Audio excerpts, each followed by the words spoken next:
नमस्कार, खरा सौदा में आपका स्वागत है। आपके साथ मैं हूं मानसी दवे और मेरे साथ है अजय शर्मा। भारतीय बाजार में कल हमने काफी उठापटक देखी और इस वक्त विदेशी बाजार अगर देखेंगे तो पाएंगे बिकवाली का दबाव। यूएस मार्केट्स में कल हमने देखी गिरावट और इस वक्त एशियाई बाजार से भी गिरावट हावी होती हुई और इसकी वजह है डेट सीलिंग के फैसले से पहले आने वाली कॉशियसनेस। Good morning Ajay. ये डेट सीलिंग का मामला लगातार बढ़ता हुआ नजर आ रहा है। यूएस फेड के अनाउंसमेंट से पहले काफी सारे डेटा हैं, लेकिन इस वक्त तो डेट सीलिंग ही है जिसकी वजह से ये सारा मामला गरमाया हुआ है। देखिए, ऐसा है कि ये मामला करीब एक हफ्ते 15 दिन से चल रहा था। जून 1 जो है वो उसकी डेडलाइन है डेट सीलिंग की। रिपब्लिकन्स और डेमोक्रेट्स आपस में फैसला करें कि जो डेट सीलिंग है, डेट सीलिंग होती क्या है। यूएस मार्केट, यूएस ट्रेजरी जो है, जो वहाँ का फाइनेंस मिनिस्ट्री की इक्विवेलेंट है, जैसे हमारे यहाँ फाइनेंस मिनिस्ट्री है, वो डिसाइड करती है कि कौन से मामलों में कितने खर्चे किए जाएंगे। खर्चे पहले किए जाते हैं और यूएस ट्रेजरी जो वहाँ का मनी मार्केट है वहाँ से बोरोइंग्स करके खर्च करती है, जैसे कि हर सरकार करती है। कितनी डेट रख सकते हैं जितना वो, हाँ, वो बोरोइंग से, और इसलिए वो डेट होते हैं तो फंडेड होता है। अब क्योंकि हमने देखा है पिछले 2-3 सालों में खर्चा बहुत ज़्यादा हो गया है, सीलिंग बढ़ाने की बात आ रही है, लेकिन उसका इम्पैक्ट क्या आएगा? क्या यूएस गवर्नमेंट बढ़ी हुई डेट को सर्विस कर पाएगी? इस मामले में परेशानी चल रही है और इस बारे में बात हो रही है। और कई बार हमने जैनेट येलेन को भी इस बारे में बताते हुए देखा है, और जिसकी वजह से बाजार लास्ट 15 दिन में बहुत ज़्यादा घटा नहीं, लेकिन लास्ट 1.5-2 दिन से जैसे जैसे उस सीलिंग की डेट पास आ रही है, बाजार थोड़ा इस समय नर्वस हो रहा है। और हमने आपको यही बताया था कि यूएस मार्केट में नर्वस के रिलेटेड सेलिंग आ सकती है। कल हमने देखा कि हमारे बाजार भी नीचे आ गए, बट हम ही नहीं, पूरे यूएस में, पूरे दुनिया भर में डेट सीलिंग के मुद्दे को लेके इस समय कमजोरी दिखाई दे रही है। कल आपने पॉल ट्यूडर जोन्स की कमेंट्री देखी, आज इलॉन मस्क ने भी बातचीत की है।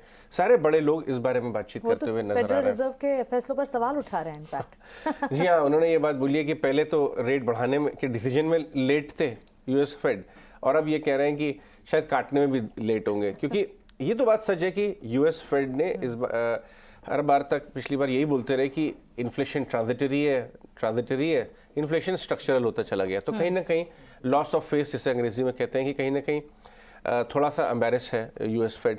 तो इस बार वो गलती नहीं करना चाहता है। हो सकता है वो ओवरशूट करे कि देर से रेट काटे, पॉज लंबा छोड़ दे, हायर फॉर लॉन्गर। तो ये हायर फॉर लॉन्गर एक तरफ, पूरी दुनिया भर में ये 2 डिबेट्स हो रही हैं, डेट सीलिंग और हायर फॉर लॉन्गर या रेट कट।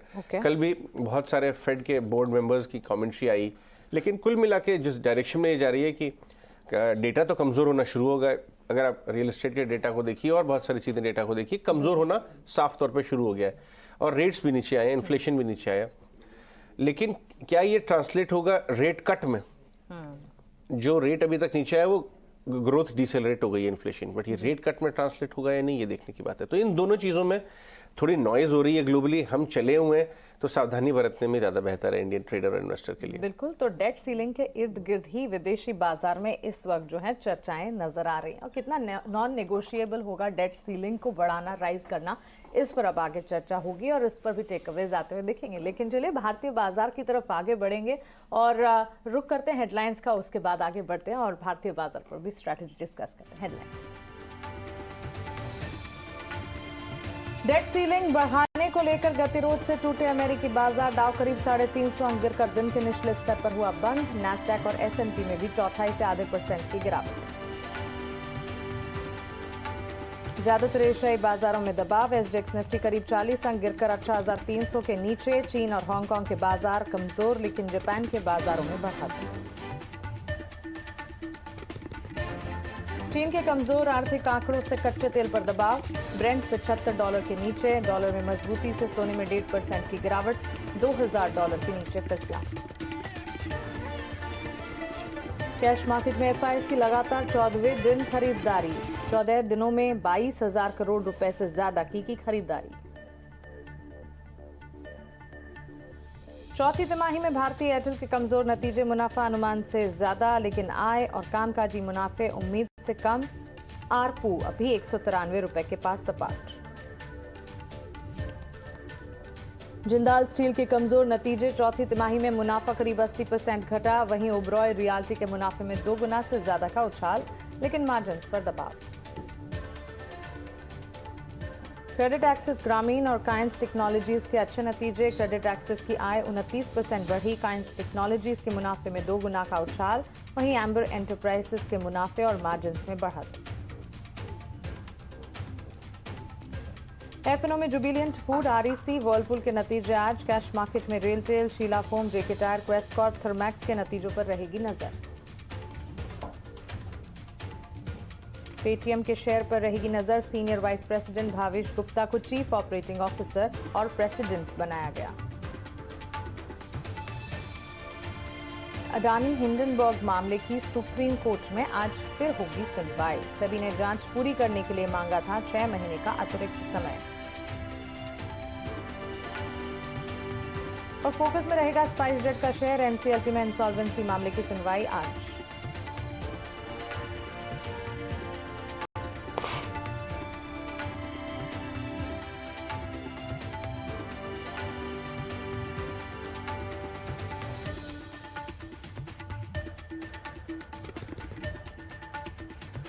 ये कुछ एक अहम खबरें भी आप देख पा रहे थे। और इस बीच अब डोमेस्टिक ट्रिगर क्या होंगे, जब कल थोड़ी बहुत हल्की सी एक प्रॉफिट बुकिंग की झलक भर दिखी है। अजय, तो क्या करना चाहिए? प्रॉफिट बुकिंग में पार्टिसिपेट करना चाहिए, बाइंग ऑन डिप करना चाहिए? इस समय घरेलू ट्रिगर्स क्या कह रहे हैं? Dimpy, good morning. डिम्पी, आपको हमारे कॉलेज डेज में एक मूवी आई थी, मुझे याद नहीं आ रहा है बट नाम एग्जैक्ट, लेकिन अजीत का उसके अंदर एक डायलॉग था। अजीत एक बहुत पुराने विलेन थे, बहुत पसंदीदा थे भारत के विलेन। वो ये कहते थे कि इसको लिक्विड ऑक्सीजन में डाल दो। कौन सी मूवी थी वो? लिक्विड इसे जीने नहीं देगा और ऑक्सीजन इसे मरने नहीं देगी। याद है आपको डायलॉग? वो मैं आपका डायलॉग समझ गया, लिक्विड ऑक्सीजन में डाल दो। हाँ, वो मेरे को अच्छे से याद है। हाँ, तो ये इस पिक्चर का नाम था विश्वनाथ। तो इस समय बाजार में भी एग्जैक्टली वही हो रहा है। लिक्विड जो है ना, एफआईआई की जो लिक्विडिटी है वो नीचे जाने नहीं देगा शॉर्ट टर्म में, क्योंकि 14 दिन से लगातार बाइंग चल रही है। और ये जो डेट सीलिंग का मामला है, ग्लोबल सेलिंग हमें ऊपर बढ़ने नहीं देगी शॉर्ट टर्म में। तो इस समय बाजार उस समय अधर में अटका हुआ है। जी हाँ, ट्राई कर रहा है 18,500 का, 18,400, 18,500 का जो एक लेवल है, जो एक तरह से लक्ष्मण रेखा बनी हुई है, तोड़ने की कोशिश कर रहा है। इच्छा भी बहुत है, लिक्विडिटी बहुत आ रही है, बट ये डेट सीलिंग रिलेटेड सेलिंग, कभी कुछ बयान आ गए इन्फ्लेशन को लेके, ये सब जो है कहीं ना कहीं सीलिंग लगा देता है। वहाँ डेट सीलिंग है, लेकिन यहाँ हमारे 18,400-500 पे एक सीलिंग जैसी लग गई है। डायरेक्टर साहब, अगर आप निफ्टी का चार्ट लेके आए, क्योंकि अभी लेवल्स की बात हो रही है, तो वो सीलिंग दिखा भी दे। ये देखिए लास्ट आवर ट्रेड में कैसे घटा बाजार। पहले तो पूरे दिन में गेन करने का कोई अटेम्प्ट ही नहीं हुआ और लास्ट आवर ट्रेड में एकदम से घट गया। अब मैं आपके लिए एक ग्राफ लेके आता हूँ निफ्टी का, जिसमें डिम्पी ने बहुत अच्छी तरीके से हाईलाइट किया है कि कहाँ एक हल्का सा रेजिस्टेंस सा बनता हुआ चला आ रहा है। ये कहना अभी थोड़ा जल्दी होगा कि कोई स्ट्रक्चर में बदलाव आ गया, क्या बाजार वाइंड अप कर दें, पोजीशन सब समेट के वापस निकल लें ना, पूरा स्ट्रक्चर में बदलाव नहीं आया, लेकिन रेजिस्टेंस जोन पे निफ्टी जरूर आ गया है। और क्यों ना हो, 16,830 वाला 18,400 के करीब पहुंच गया था। थोड़ा रेजिस्टेंस तो एकदम लाजमी है, एग्जैक्टली वही हो रहा है। अब आप कह सकते हैं कि डेट सीलिंग की वजह से है, ठीक है जी, बिल्कुल है, लेकिन लिक्विडिटी भी तो है। तो लिक्विडिटी हमें बहुत नीचे घटने नहीं देगी, क्योंकि एम्पल लिक्विडिटी आ रही है, पर्याप्त लिक्विडिटी आ रही है। लेकिन डेट सीलिंग शॉर्ट टर्म में 2 हफ्ते के लिए, 2 हफ्ते के लिए एक सीलिंग बना के रख दिया है, जैसे हमारे बाजार में भी। अब ये देखिए पिछले 15 दिनों में प्रदर्शन क्या हो रहा है, buy on dips, buy on dips. कल लेकिन इंट्राडे डिप नहीं आई, वो डिप आज के गैप डाउन पे आएगी। तो आज का गैप डाउन जो हम खुलेंगे, अब आ जाइए वापस से टेक्स्ट ग्राफिक पे, तो हम सपोर्ट जोन पे ही खुलेंगे। उस सपोर्ट जोन में और 30-40 रुपए, आप 5-10 मिनट बाजार को देखिए, 30-40 पॉइंट आपको नीचे आता है, 100 पॉइंट बैंक निफ्टी नीचे आता है, तो सपोर्ट जोन है। अगर आपको इंट्राडे पुल बैक, अगर आपका ये व्यू है कि पुल बैक्स का, बाय ऑन डिप्स का जारी है, जो अभी तक तो देख के लग रहा है, तो यहां से अगर बाजार 10-15 मिनट में घटे 50 पॉइंट, तब आपको एक अटेम्प्ट करना चाहिए।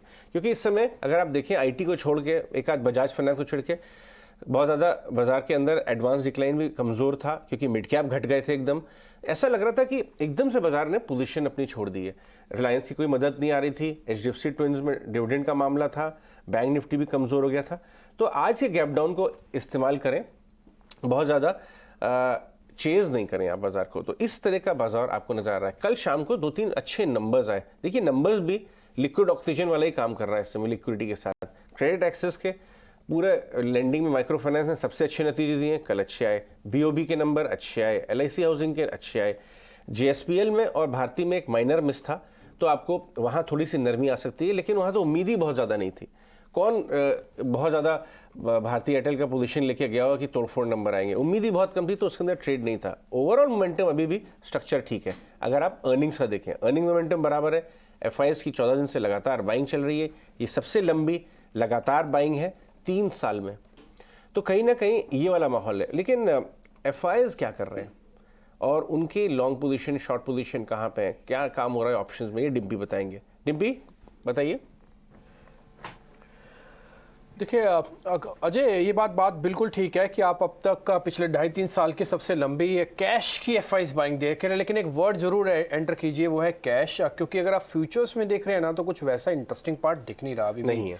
उन्होंने कल 17,000 करोड़ रुपए की ऑप्शंस में सेलिंग की है। इसलिए अभी आप जो कह रहे थे कि थोड़ा ठहराव और बाइंग ऑन डिप्स होगा ना, वो इसी वजह से होता है। अगर वो कैश में सेलिंग होती, फ्यूचर्स में सेलिंग होती, तो फिर आप ये भी नहीं कहते, क्योंकि ऑप्शंस में सेलिंग हुई है 17,000 करोड़ की, इसलिए बात की जा सकती है कि डिप्स का इस्तेमाल अभी भी होगा। और एक दिन में पोजीशंस बनती नहीं, एक दिन में पोजीशंस घटती नहीं, एफआईएस की तो कम से कम नहीं बनती। ये एफ&ओ का कुछ एक आंकड़ा, हम निफ्टी से शुरुआत कर रहे हैं। पहले आप देखेंगे अनवाइंडिंग आई है। बात अनवाइंडिंग की नहीं है, बात अनवाइंडिंग के दम की है। वो दम जो आपको दिखेगा ना, ओपन इंटरेस्ट में बदलाव दिखेगा। आप देखिए 1% भी नहीं है। कल शुरुआत हुई है, सिर्फ पहला धक्का है, पहला झटका लगने की, बस ऐसा हुआ है। इसके अलावा ऐसा नहीं है कि बाजार एकदम से भरभरा के गिरने को तैयार हो रहा है, ऐसा कुछ नहीं। बहुत स्ट्रॉन्ग डाटा भी मार्केट के पास है, लेकिन हाँ, ये बात सच है कि मार्केट को थोड़ी सी जद्दोजहद करनी पड़ सकती है। आते हैं जरा प्रीमियम वगैरह, डिस्काउंट वगैरह भी नीचे आपको दिखा दूंगा। बैंक निफ्टी भी एक बार जरा आ जाइए। बैंक निफ्टी का डाटा भी यही कहता है। कल -3% का ओवाई उसका भी घटा, अनवाइंडिंग वहां पर भी हुई है। थोड़ी बैंक निफ्टी में ज्यादा हुई है। मैं आपको बार बार यही बात कह रहा हूं कि बैंक निफ्टी आपको डिसाइड करेगा कि आपको ट्रेड बाय करना है कि सेल करना है। कल आप सौदे मारने से रुक गए थे क्योंकि बैंक निफ्टी टूटना शुरू हो रहा था, इसलिए थोड़ा बैंक निफ्टी पे ध्यान रखिएगा। बैंक निफ्टी थोड़ा कल्प्रिट भी साबित हो सकता है अगर यहां से फिसला तो, क्योंकि बहुत तेजी से नीचे जाएगा। सीरीज लाइट है, इसलिए बता रहा हूं बस। ये रेजिस्टेंस और स्टॉप लॉसेस आपके स्क्रीन पर आ जाएंगे। हमने निफ्टी और बैंक निफ्टी दोनों के रखे हैं। अब आ जाते हैं जरा पीसीआर पे, पुट कॉल रेशियो पे, दोनों 1 के आसपास चल रहा है। बुल्स ग्रिप अभी भी काफी टाइट है, ऐसा नहीं है कि कल के फॉल के बाद या कल की हल्की प्रॉफिट बुकिंग बाद वो टूट गई है, लेकिन हाँ, सावधानी के लिए आपको सचेत जरूर करिए, थोड़ा सावधान रहें। दूसरा, वॉलेटिलिटी इंडेक्स कुछ नहीं करेगा, ये तो सो रहा है, कुछ नहीं करेगा वॉलेटिलिटी इंडेक्स। आते हैं एफआईएस के नंबर्स पे, जो अभी आप स्क्रीन पे मैं बता रहा था। 17,000 करोड़ रुपए की सेलिंग हुई है उनकी तरफ से ऑप्शंस के अंदर। बस ये सेकंड डे अगर कंटिन्यू होते ना, तो आप समझ लीजिएगा आपके रेजिस्टेंस कम से कम इस पूरे हफ्ते के लिए पक्के हो गए। अब ये नहीं टूटेंगे। ये जो आप इंडेक्स ऑप्शंस के आंकड़े देख पा रहे हैं 17,000 करोड़ की सेलिंग का, वैसे कोई खास बड़ी दिक्कत नहीं है। ऑप्शंस की सेलिंग मैटर कर जाती है इस समय। रिटेल ने कल क्या कि कल कुछ फ्यूचर्स उन्होंने खरीदे हैं और एफआईएस ने कल थोड़ा फ्यूचर्स और कॉल्स को बेचा है। ये कल जो हल्का मुनाफा वसूल होते हुए दिख रहे थे, वो टिपिकली एफआईएस की तरफ से ज्यादा था, बल्कि रिटेलर से थोड़ा कम था। ऑप्शंस का डाटा भी ये कहता है कि थोड़ी बहुत शॉर्ट्स बनने शुरू हो गए हैं। ऊपर की कॉल पे 18,300 की कॉल पे हुआ है ये। बैंक निफ्टी के अंदर आप जाएंगे तो 44,000 की कॉल्स के अंदर शॉर्टिंग हुई है, तो थोड़ी शॉर्टिंग खुली है, बट वो बहुत एग्रेसिव नहीं है। रही बात total long position in index, वो करीब 49% है विद नो चेंज। कल भी 49 थी, परसों भी 49 थी एफआईएस की, और रिटेल की 50% है विद नो चेंज। 1% का चेंज है, वैसे कोई खास बड़ा चेंज नहीं है। 4 शेयर एफ&ओ बैन में है, 5 share in fact PNB, Manappuram, GNFC, delta और बलरामपुर चीनी। लिए कैश मार्केट में एफआईएस की बाइंग हो रही है, इस पर नजर है, लेकिन फ्यूचर्स ऑप्शंस की सेलिंग है, जो कि कंसर्न जरूर है, तो इस पर भी ध्यान रखना होगा। ये तो हुआ एफएनओ का एक्शन, लेकिन बाजार के बड़े ट्रिगर्स आपके स्क्रीन पर लेकर आते हैं। विदेशी बाजार में कमजोरी इस वक्त नजर आ रही है, डेट सीलिंग का मामला है, और इसी के चलते अमेरिकी बाजार और एशियाई बाजार में इस वक्त जो है कमजोरी के साथ ट्रेड्स आपको नजर आएंगे। अमेरिका में डिफॉल्ट को लेकर चिंताएं हैं, जो कि लगातार बढ़ती हुई दिख रही है। भारतीय बाजार की अगर बात करें, लगातार 14 सेशन से 22,000 करोड़ की खरीदारी एफआईएस ने की है। लगातार ध्यान रखिए, ये खरीदारी कैश मार्केट में एफआईएस की तरफ से आती हुई। नतीजों के लिहाज से अगर देखेंगे, भारतीय अचल जेएसपीएल के अनुमान से कमजोर नतीजे आते हुए देखे, स्टॉक रिएक्शन पर खास नजर होगी, लेकिन ओबरॉय रियल्टी के अच्छे नतीजे, कायल्स और साथ ही क्रेडिट एक्सिस ग्रामीण जैसी कंपनियां भी अच्छे नतीजे पोस्ट कर गई। इसके अलावा अगर आप देखेंगे, वायदा बाजार में जुबिलियंट फूड के नंबर्स आज आने वाले हैं, जिस पर आपको नजर रखनी चाहिए। इसके अलावा कैश मार्केट में भी कुछ चुनिंदा कंपनियां, टायर स्पेस से जुड़ी कंपनी जेके टायर्स के नंबर्स भी। तो क्लियरली रिजल्ट पैक दिन होगा। हैवी वेट्स के नंबर्स आ चुके हैं, लेकिन कुछ तमाम कंपनियों के नतीजे एफएनओ स्पेस में आज भी आने बाकी हैं, जिस पर हम नजर रखेंगे। तो ये बाजार के बड़े ट्रिगर्स आपके लिए।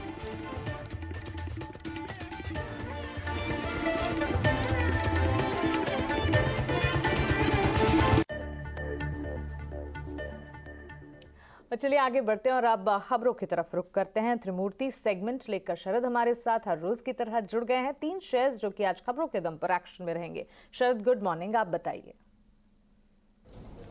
जी बिल्कुल, सबसे पहले फोकस में रहेगा जाइडस वेलनेस। और यहाँ पे दिल्ली हाई कोर्ट ने जो है एक ऑर्डर दिया है जहाँ पे कंपनी को डीबार कर दिया है मार्केट करने का प्रोडक्ट्स जो शुगर लाइट ब्रांड को है, और इसको जो है अवार्ड जो है प्ली को कर दिया है इन फेवर, आप कह सकते हैं, dairy products maker Delhi marketing को। अब इम्पॉर्टेंट बात यह है कि जो कंपनी ऑलरेडी शुगर फ्री पहले बनाती थी और इसका लगभग 96% मार्केट शेयर कंपनी का था, तो इन्होंने एक नया ब्रांड बनाया शुगर लाइट, जहाँ पे स्टेविया बेस्ड एक टाइप का प्लांट होता है जो शुगर का सब्सटीट्यूट होता है, उसको वो मार्केट कर रहे थे। तो इसमें जो है एक नेगेटिव इम्पैक्ट स्टॉक में आपको देखने मिल सकती है। दूसरा स्टॉक जो है फोकस में रहेगा वो है कैम्प्लास सानमार। यहाँ पे देखा जाए तो चौथे तिमाही के नतीजे बहुत वीक सेट ऑफ नंबर्स देखने मिले हैं, और जो है ऑफकोर्स जो इंपोर्ट्स बढ़ी है चाइना से, और जो फ्यूल और पावर कॉस्ट के कारण जो है कंपनी के जो मार्जिन्स है उस पर बहुत एडवर्स इम्पैक्ट पड़ा है, और एक स्लोअर रिकवरी देखने मिली है चाइना में। उसके कारण जो मैनेजमेंट का गाइडेंस भी है कि आगे जाते हुए पीवीसी प्राइजेस और मार्जिन जो है अंडर प्रेशर रहने वाले हैं। तो नंबर्स भी खराब आए और गाइडेंस भी वीक है, तो कैम्प्लास सानमार पे नेगेटिव इम्पैक्ट पड़ सकता है। तीसरा स्टॉक फोकस में रहने वाला ईज माई ट्रिप, और यहाँ पे उनके जो कंपटीटर है मेक माई ट्रिप जो यूएस में लिस्टेड है, उन्होंने जो है कहा है कि चौथे तिमाही के नतीजे उनके बहुत स्ट्रॉन्ग आए हैं, एनालिस्ट एस्टिमेट से बेटर आप कह सकते हैं रेवेन्यू आया है, वॉल्यूम लेड और स्ट्रॉन्ग ऑपरेटिंग लेवरेज के कारण मार्जिन्स में भी इंप्रूवमेंट आया है। अब याद रखिए जो डोमेस्टिक बिजनेस है इनका वो अभी ऑलरेडी प्री कोविड लेवल के ऊपर आ चुका है, तो बहुत पॉजिटिव कमेंट्री और बहुत स्ट्रॉन्ग रिजल्ट्स जो है मेक माई ट्रिप से आ रहा है। तो ईज माई ट्रिप भी आज दिन के ट्रेड में फोकस में रहेगा। ठीक है, कुछ एक अहम खबरें हैं जो हमने 3 खबरें छांट के आपके लिए अलग कर दिया त्रिमूर्ति, ताकि आपका फोकस थोड़ा ज़्यादा हो पाए। खबरें तो और भी होती हैं लेकिन इसको हम छांट के अलग करते हैं ताकि आपको ज़रा ज़्यादा अलग से नज़र आए। लेकिन इस बीच क्योंकि अर्निंग के हम अब लास्ट लेग में चल रहे हैं, एसबीआई जैसे बड़े दिग्गज के भी नंबर्स आना थोड़े बाकी भी हैं, तो इस बीच ये समझ लेते हैं कि अभी तक का स्कोर कार्ड क्या कह रहा है। अजय, अभी तक जो अर्निंग्स आई हैं आप उससे सेटिस्फाइड हैं? मार्केट ने तो ये क्लियर किया है कि हाँ वो ठीक है, उसको थोड़ा वेलकम करता है इस बार की अर्निंग का। देखिए रिम्पी, ये बहुत इंपॉर्टेंट पॉइंट आपने रेज किया है, क्योंकि एफआई बाइंग जो चल रही है ना, हम देख ही रहे हैं उसको, बहुत बड़ी बात है। लेकिन एफआई में का वापस यहाँ पे आ जाना एवेल्युएशन के अलावा एक और खास वजह से वो आ रहे हैं, वो ये है कि हमारे अर्निंग्स इस क्वार्टर में काफी मजबूत रहे हैं। उम्मीद क्या थी, आपको याद होगा कि बोफा ने तो ये भी बोल दिया था इस अर्निंग सीजन के स्टार्ट में कि साहब 40% निफ्टी का अर्निंग्स डाउनग्रेड आ सकता है। मतलब उम्मीद ये थी कि बहुत ज़्यादा खराब नतीजे आएंगे इस बार, लेकिन हुआ नहीं है। करीब करीब निफ्टी में 36% यानी 75% या 70% अर्निंग्स निफ्टी में आ चुके हैं। लेकिन अगर आप देखें 12 अनुमान से बेटर है और करीब 13 अनुमान के बराबर है। सिर्फ 11 कंपनीज अनुमान से कम है, यानी 20% नेट अभी तक जो आई है उसमें से लोअर है, या तो अनुमान के बराबर है या बेहतर है। ये एक बहुत बड़ी चीज़ हुई है। इसकी वजह से हम बहुत ज़्यादा महंगे नहीं लग रहे हैं, क्योंकि जब अर्निंग सीजन शुरू होने वाला था लोगों ने कहा साहब वैल्यूएशन बहुत महंगे हैं, अर्निंग और ख़राब हो जाएंगी तो महंगे लगेंगे, डाउनसाइड खुल जाएगी। लेकिन अर्निंग ख़राब नहीं आने की वजह से डाउनसाइड खुली नहीं है, इनफैक्ट सपोर्ट आ गया है। मैं आपको कल शाम का ही दिखा देता हूँ। सिर्फ एक इन्फोसिस मुझे याद आ रहा है कि बहुत ही भयानक नंबर थे, खतरनाक।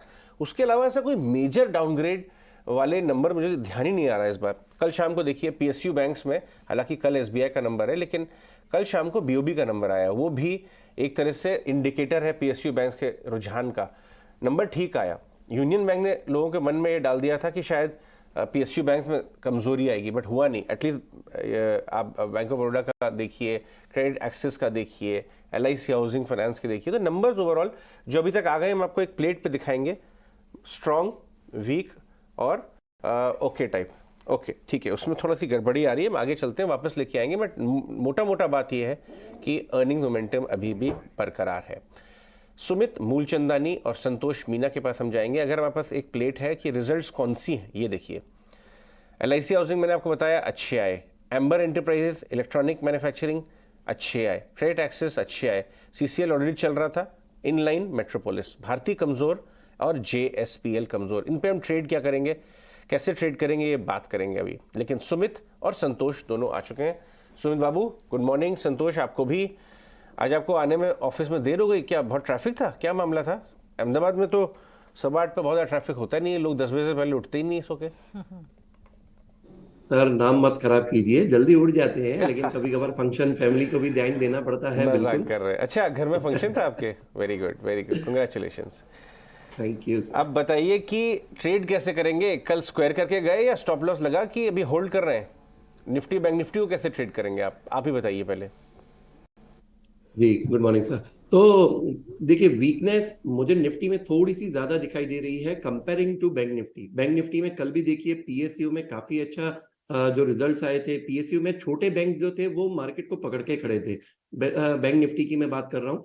तो comparing to Nifty and bank Nifty, Nifty ने अपना जो 350 का एक लेवल था, आप देखिए कल के सेशन में करीबन 3 से 4 घंटे के लिए वो एक लेवल को पकड़ के रखा था, लेकिन जो लास्ट 1 आवर में सेलिंग आई वो ब्रेक किया। एक छोटे से टाइम फ्रेम में अगर आप ट्रेंड लाइन ड्रॉ कर रहे हैं वो ब्रेक हो गया। तो मुझे लग रहा है कहीं ना कहीं मार्केट एक 18,200 यहां तक आ सकता है। तो बिल्कुल मॉर्निंग सेशन में जो गैप डाउन का एक्सपेक्टेशन है, मुझे लग रहा है 18,200 तक आ सकता है। तो यहाँ पे बिल्कुल जल्दी से चेज नहीं करें, 18,200 के लेवल पे सस्टेन होने का वेट करें। मैं वहां पे एक बाइंग अपॉर्चुनिटी ट्राई करूंगा with the stop loss of 50 points. लेकिन अगर मार्केट 18,200 के नीचे जाके सस्टेन हो रहा है और क्लोजिंग भी दे रहा है 15 मिनट 30 मिनट की कैंडल्स, तो मुझे लग रहा है कहीं ना कहीं और भी डाउनसाइड आनी है 18,050 से लेके 18,000 के लेवल तक। तो वेट एंड वॉच कीजिए। अगर किसी के पास एचटीबीटी की पोजीशन है, जैसे कि लास्ट 1 आवर में जो सेलिंग आई और काफी सारे ट्रेडर्स ने अपनी पोजीशन बनाई है, तो 18,200 के करीबन मैं बोलूंगा कि प्रॉफिट बुक करें, because always profit booking is better. इसी तरह से लेवल्स पे बोले तो bank Nifty comparing to Nifty strong है, लेकिन एक ट्विजर टॉप टाइप बना हुआ है कल के कैंडल्स का। तो कॉशियस रहिए। 43,800 इनिशियल लेवल पे मेरे लिए ये स्पॉट लेवल बहुत इंपॉर्टेंट है। इसके नीचे सस्टेन करेगा तो मुझे लग रहा है 43,500 जल्दी से आने के चांसेस है। ओके, तो चलिए, ये इंपॉर्टेंट लेवल्स हैं और कॉशियस रहने की राय इस वक्त बाजार पर बनती हुई सुमीत की तरफ से दिख रही है। और बैंक निफ्टी के मुकाबले निफ्टी में परफॉर्मेंस जो वो ठीक ठाक नजर आ रही है सुमीत को। लेकिन डाउ वर्सेस इंडिया एक चार्ट हम आपके लिए लेकर आते हैं और पिछले कुछ दिनों में जहां हमने देखा है कि विदेशी बाजार में लगातार उठापटक देखने को मिली है।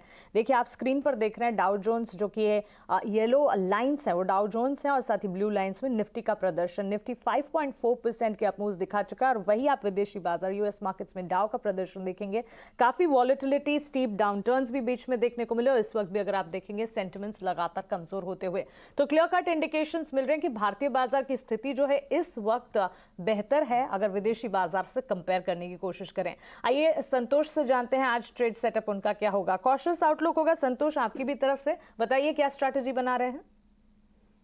Yes, first of all good morning everyone. Morning. कल मार्केट की बात करें तो market actually important resistance level के पास पॉज लिया है। आप निफ्टी का जो हाई है 18,450 के आसपास का, वो एग्जैक्ट 78.6% रिट्रेसमेंट लेवल है। जो रैली आई, फॉल आया था 18,888 से नीचे 16,823 तक का, उसका 78.6% रिट्रेसमेंट करीबन 18,450 के आसपास आता है। तो वहां पर इसने पॉज लिया है और एक बेयरिश कैंडल बनाया है।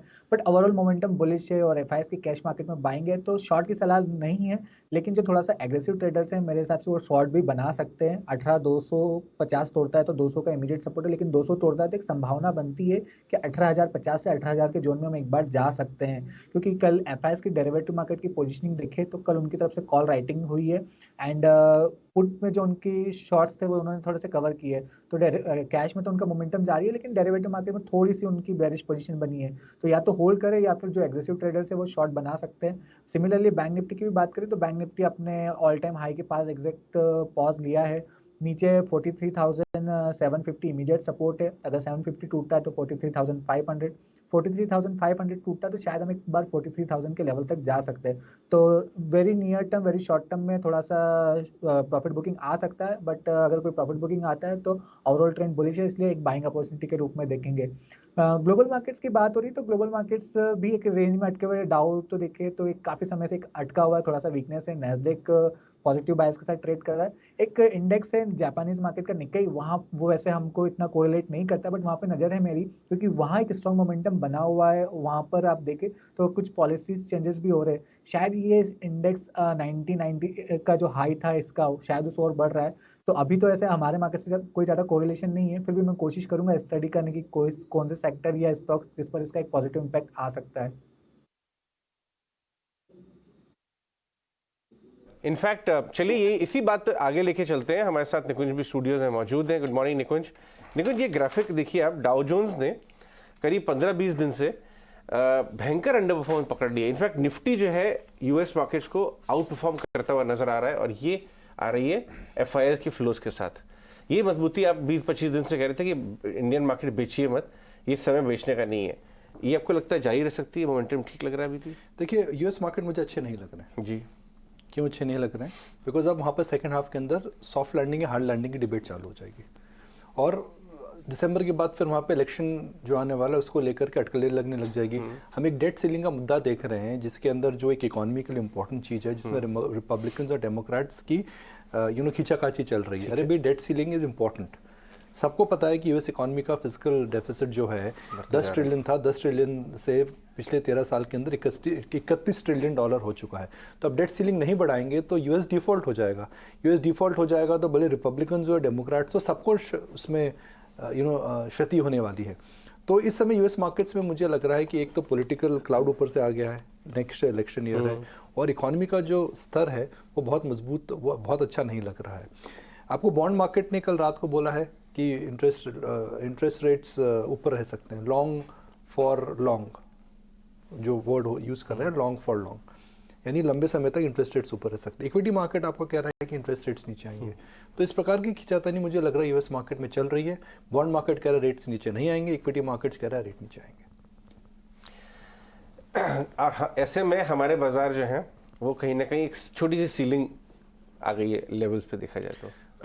अच्छा देखिए, मैं दोबारा वही बोलूँगा कि मार्केट एक तरफा कभी नहीं चलता है। ये मार्केट का नेचर नहीं है। Market is like a cardiogram, heart beat, ऊपर नीचे हमेशा चलता है, और वो अच्छा हमेशा माना जाता है कि मार्केट एक तरह से बबल में नहीं जा रहा है। आपको ये समझना है कि एफआईज क्यों आए हैं वापस, और जो वापस आए हैं क्या वो लंबी अवधि के लिए वापस आए हैं। एफआईज ने 2022 में बड़ी खरीदारी बिकवाली करी थी, और 2023 में भी अभी फिगर आप देखें तो नेट नेगेटिव है। मेरा ये मानना है कि जो नेट नेगेटिव फिगर है वह अब करेक्ट होगा, वो करेक्ट हो रहा है। दुनिया के अंदर इस समय काफ़ी अटकलें लगी हुई हैं, वहाँ पे इन्फ्लेशन की कंसर्न्स ख़त्म नहीं हुए, ग्रोथ की कंसर्न्स अभी आ रही हैं। इंडिया के अंदर ग्रोथ ठीक है, स्लो डाउन जो था वो स्पेसिफिक पॉकेट्स में, पूरी इकॉनमी में नहीं है। इन्फ्लेशन नीचे आ चुकी है, और क्रूड जो हमारी इकॉनमी के लिए सबसे इंपॉर्टेंट रहता है। देखिए, हमारे इकॉनमी के डायनामिक्स में मैक्रो क्या इंपॉर्टेंट रहता है? क्रूड, इन्फ्लेशन और करेंसी स्टेबल है। क्रूड नीचे आ चुका है, तो जो डायनामिक्स है हमारे अलग है। इन्फ्लेशन पिक आउट हो चुकी है, तो मैक्रो ठीक लग रहा है। अर्निंग्स इतनी खराब नहीं थी, they do not warrant a downgrade. तो कुल मिलाकर की बिग पिक्चर अगर मैं देखूं, एक एफआई का कंपल्शन है, लैक ऑफ पार्टिसिपेशन है, डीआई की बाइंग है, और मैक्रो स्टेबिलिटी है। कुल मिलाकर की मुझे मार्केट अच्छा लग रहा है। बिल्कुल। और रिजल्ट सीजन की अगर बात करें, अब तक जो हैवी वेट्स के नंबर्स आए पॉजिटिव हैं। कल बैंक ऑफ बड़ौदा के नतीजे आए, कल एसबीआई के नंबर्स आने वाले। अब लीडरशिप कहाँ से इमर्ज होती दिखेगी? बैंक में लीडरशिप है मानसी। अब देखिए, bank Nifty all time high बना चुका है, निफ्टी ने ऑल टाइम हाई नहीं बनाया है। तो बैंक्स में लीडरशिप है, लीडरशिप थी और लीडरशिप रहेगी। बैंकिंग क्षेत्र के अंदर अगर आप देखें तो इस समय इंटरेस्ट रेट्स आप एक ऐसे सिचुएशन में आ रहे हैं जहाँ इंटरेस्ट रेट्स बिनाइन हो जाएंगी, और जहाँ पर आप देखेंगे कि जो क्रेडिट डिमांड है वो ठीक ठाक रहेगी। एनपीए साइकिल है नहीं, ये साइकिल मुझे लगता है 2-3 साल की मल्टी ईयर साइकिल हो सकती है। मगर जो डिफरेंशिएटेड फैक्टर मुझे लग रहा है, ये लग रहा है कि इस समय छोटे पीएसयू बैंक्स ना लें। इस समय हाई क्वालिटी कॉर्पोरेट बैंक्स या फिर गुड मिड टियर बैंक्स में नजर रखिए। आप देखिए, अचानक आईडीएफसी बैंक में आउट परफॉर्मेंस आ रहा है, ईयू फाइनेंशियल 700 के ऊपर भी जा चुका है। मगर एसबीआई पिछले 6 महीनों से कुछ ज़्यादा उसमें उत्साह नहीं देखने को मिल रहा है।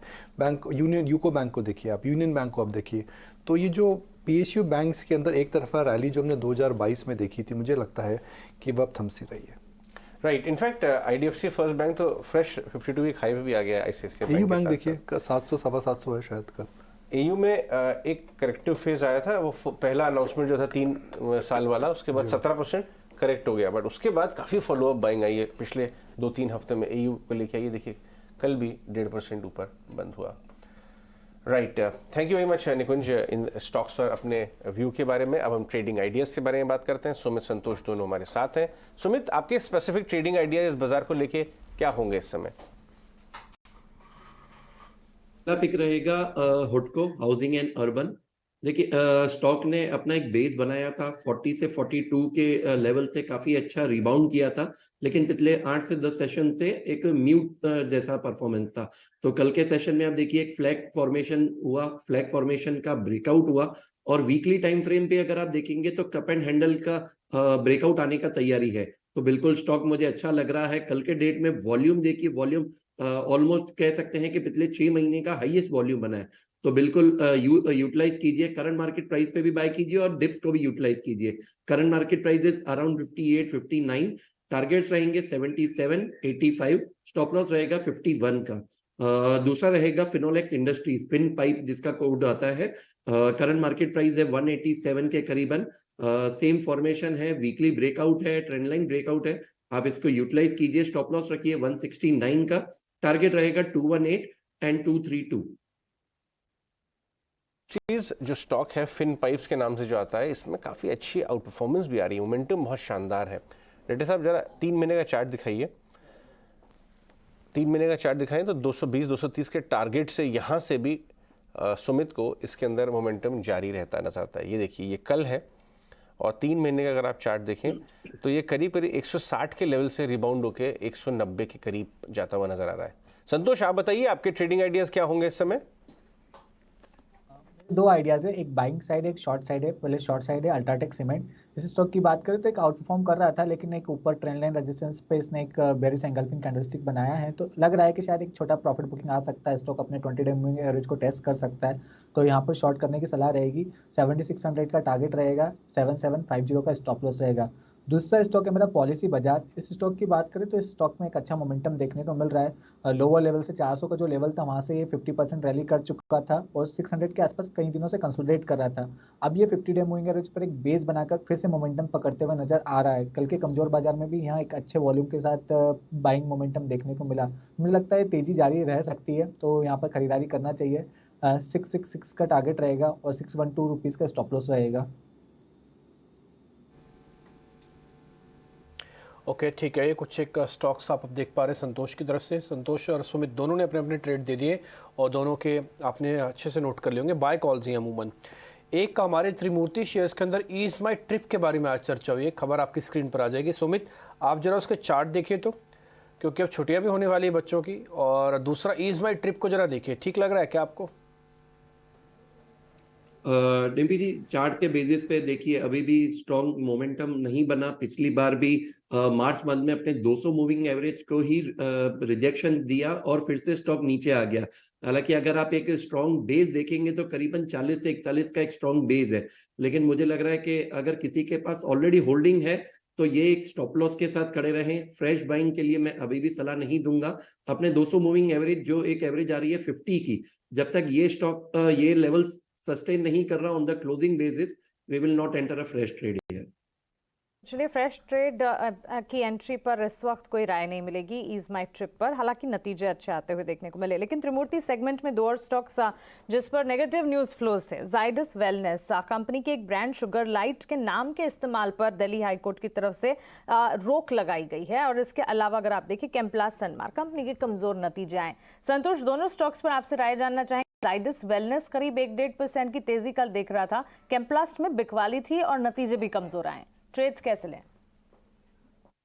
पहले जाइडस वेलनेस की बात करें तो यहाँ पर तो ज़्यादा मूवमेंट आता नहीं है। स्टॉक काफ़ी समय से कंसोलिडेट कर रहा है, लेकिन अपने एग्जैक्ट 200 दिन के मूविंग एवरेज के आसपास रेजिस्टेंस फेस कर रहा है, तो हो सकता है यहाँ पर वापस से एक सेलिंग प्रेशर आ जाए। स्टॉक 1400 रुपये के आसपास आपको मिले, वहाँ एक बेस है, वहाँ पर सपोर्ट ले सकता है। तो यहाँ पर किसी की ऑलरेडी पोजीशन है, पोजिशनल ट्रेडर है, तो 1400 रुपये का स्टॉप लॉस माइंड में रखना चाहिए। अगला स्टॉक है कैम्प्लास का। तो कैम्प्लास की बात करें तो ये स्टॉक भी कोई मेजर अप ट्रेंड में नहीं है, साइडवेज में ही है। इमीडिएटली 420 एक सपोर्ट है, अगर 420 के नीचे फिसलता है तो शायद यहाँ पर और कमजोरी बढ़ सकती है, स्टॉक 370 की ओर जा सकता है। सो दोनों में ही कोई क्लियर ट्रेंड तो नहीं है, रेजिस्टेंस के पास आते तो शायद वीकनेस आ सकती है। कोई बात नहीं, काफ़ी चलाऊ भी वो स्टॉक है, आईपीओ के बाद बड़ा फेमस हो गया था और अभी कमज़ोर नतीजे के चलते कमज़ोरी की उम्मीद है संतोष को। हमारे साथ पार्थिव शाह भी जुड़ रहे हैं। पार्थिव गुड मॉर्निंग। मैं आपसे पीएसयू बैंक के बारे में बात करना चाहूँगा। क्यों? क्योंकि ट्रेड वहाँ पे है, लॉन्ग साइड भी है, शॉर्ट साइड भी है।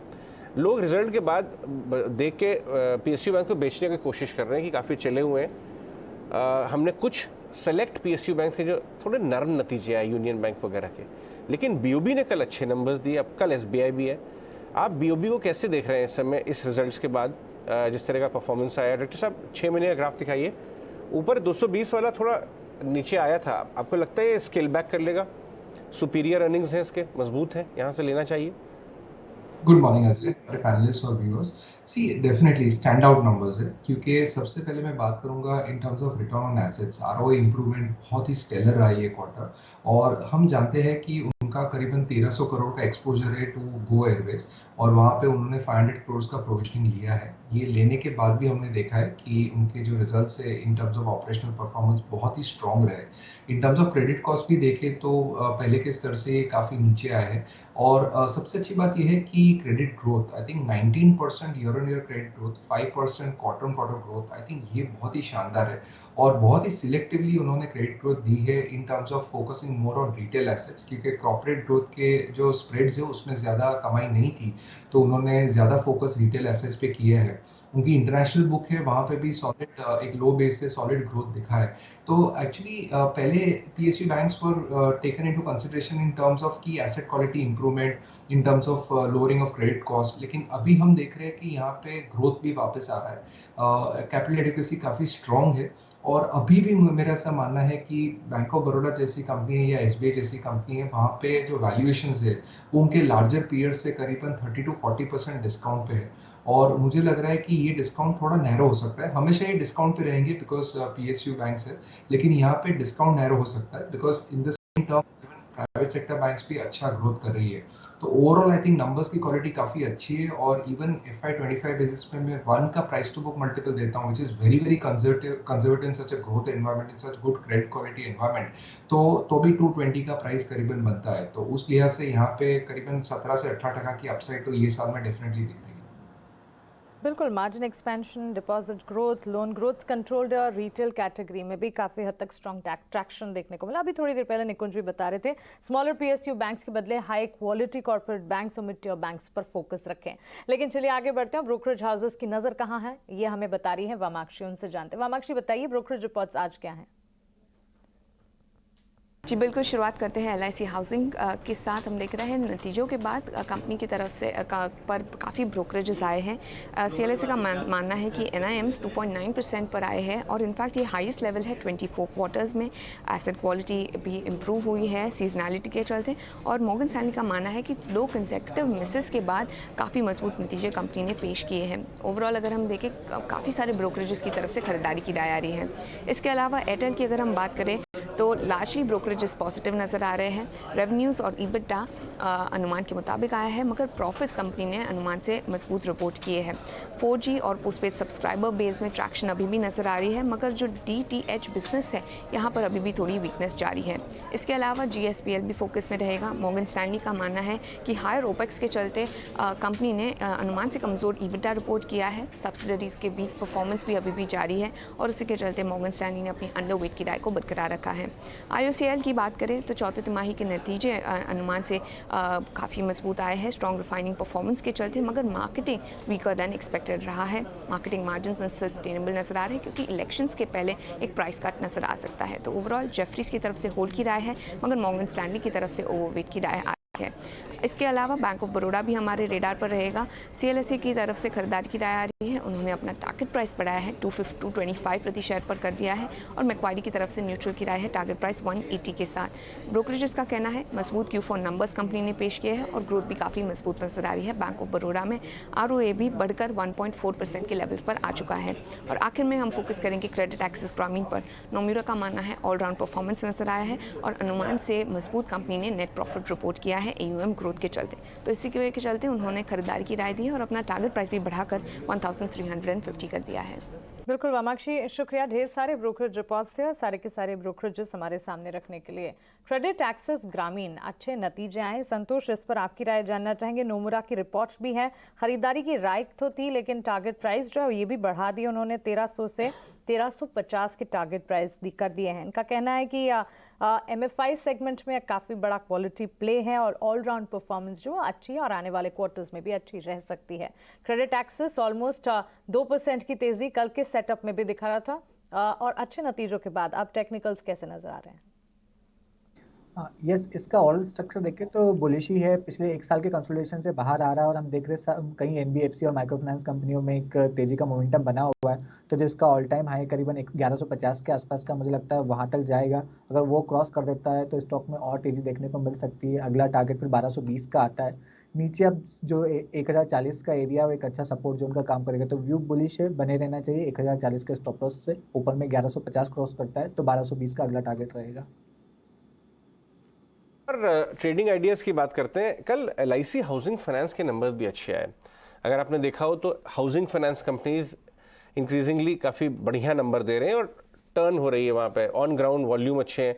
भाव देखिए, अब ये सबसे ज़्यादा चीप हाउसिंग फाइनेंस स्टॉक है। बाकी सब स्टॉक दो टाइम 2.5 टाइम के आसपास हैं, ये अंडर 1 टाइम है अभी प्राइस टू बुक में।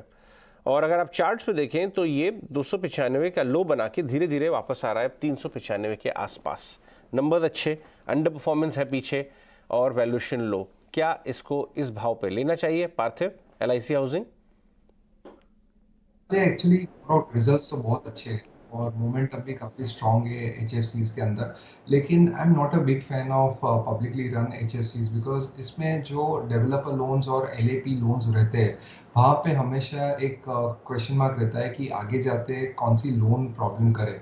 और जब ओवरऑल डिसबर्समेंट मोमेंटम स्ट्रॉन्ग होते हैं, स्प्रेड्स अभी सबसे हेल्दी है, तो ज़रूरी नहीं है कि ये स्प्रेड्स आगे जाते काइंड ऑफ मेंटेन रहेंगे। ये that is the tricky part in investing in NBFCs। No doubt valuation के स्तर से आई थिंक बहुत ही ये चीप है, कोई डाउट नहीं है। लेकिन आई थिंक जब अपने पास HDFC लिमिटेड जैसी companies in the HFC NBFC space, तो I think the preference is almost over there. और वहाँ पे आप देखिए कंसिस्टेंसी ऑफ रिटर्न्स भी काफ़ी स्ट्रॉन्ग रही है। तो I would avoid LIC housing.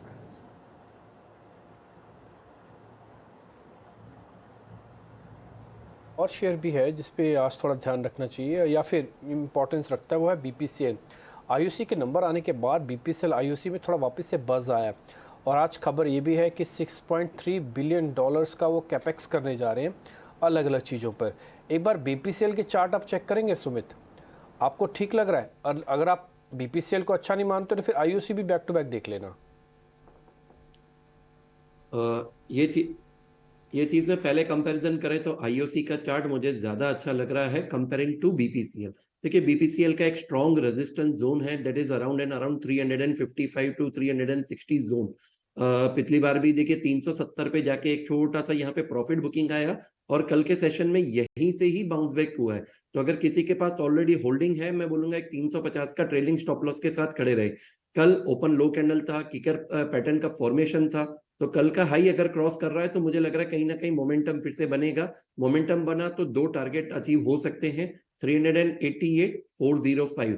कोई फ्रेश एंट्री ले रहा है उनके लिए भी same stop loss 350। Already holding है तो भी आप ट्रेलिंग रखिए।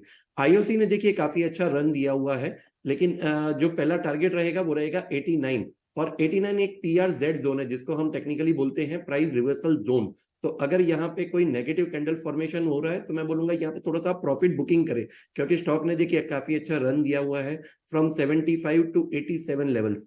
89 से 90 के जोन पे आप प्रॉफिट बुकिंग का ध्यान रखें।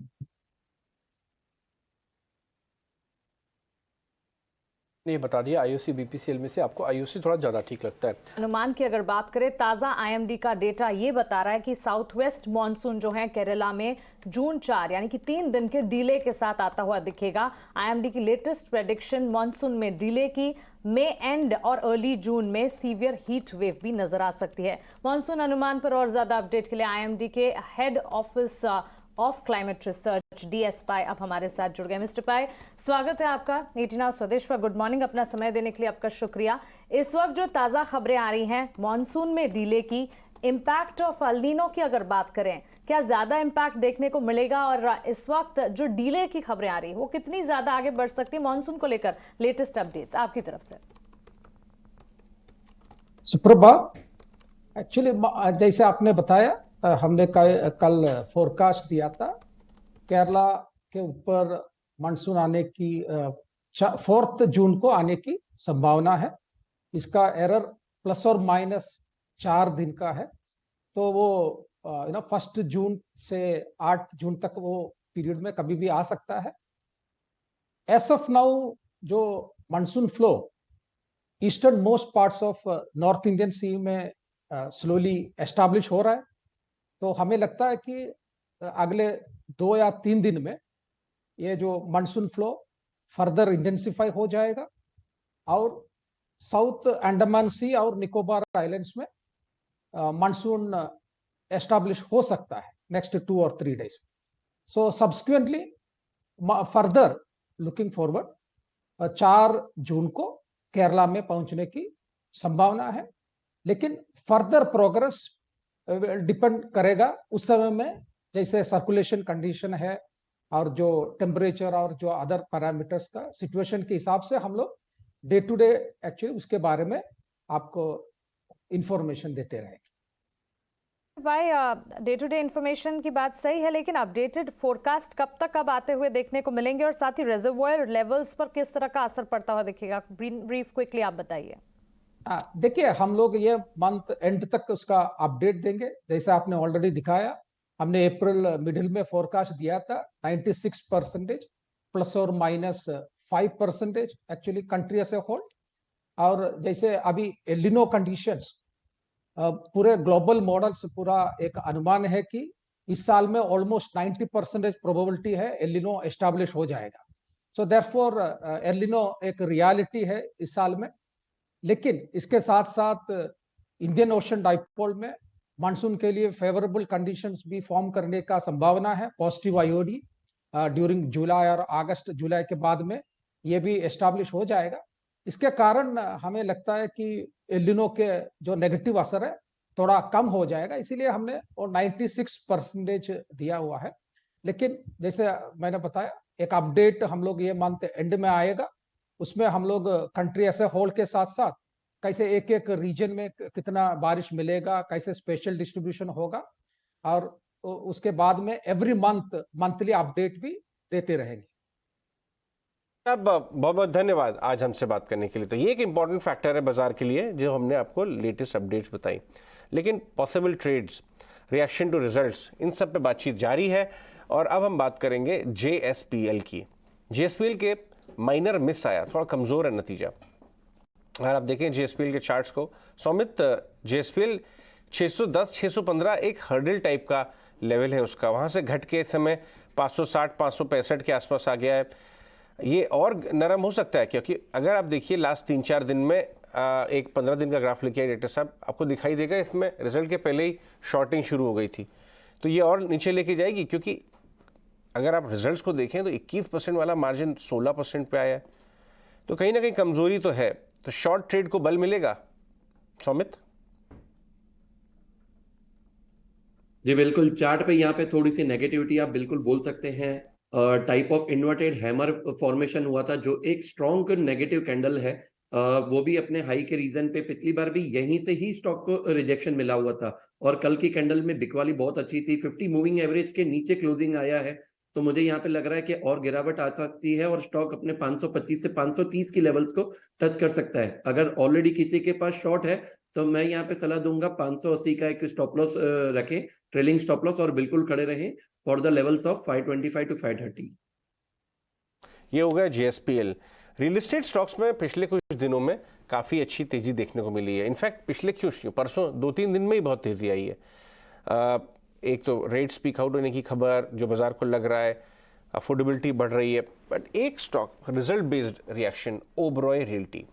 डायरेक्टर साहब लेके आइए ओबरॉय रियल्टी का 1 महीने का ग्राफ, 15 दिन का ग्राफ, और उसके बाद जो रिजल्ट्स आए. कल शाम को रिजल्ट्स में हमें मार्जिन कंप्रेशन मिला करीब 400 बेसिस पॉइंट का. 4% मार्जिन कमज़ोर था, मुनाफा तो ऊपर था, लेकिन ये मार्जिन कमज़ोर जो है ये बाजार की. देखिए स्टॉक ऑलरेडी डेज लो में बंद हुआ है.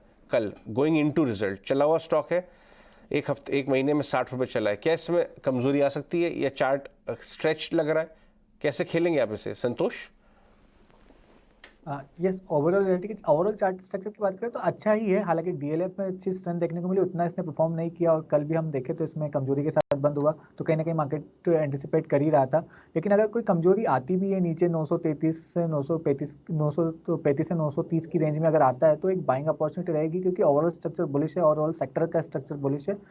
क्योंकि ऊपर में जो इसके पोटेंशियल टारगेट बनते हैं 1040 से 1060 तक के बनते हैं, तो हो सकता है आज के ट्रेड में इसमें कमजोरी देखने को मिले, लेकिन कोई भी गिरावट आती है तो एक खरीदारी का मौका रहेगा।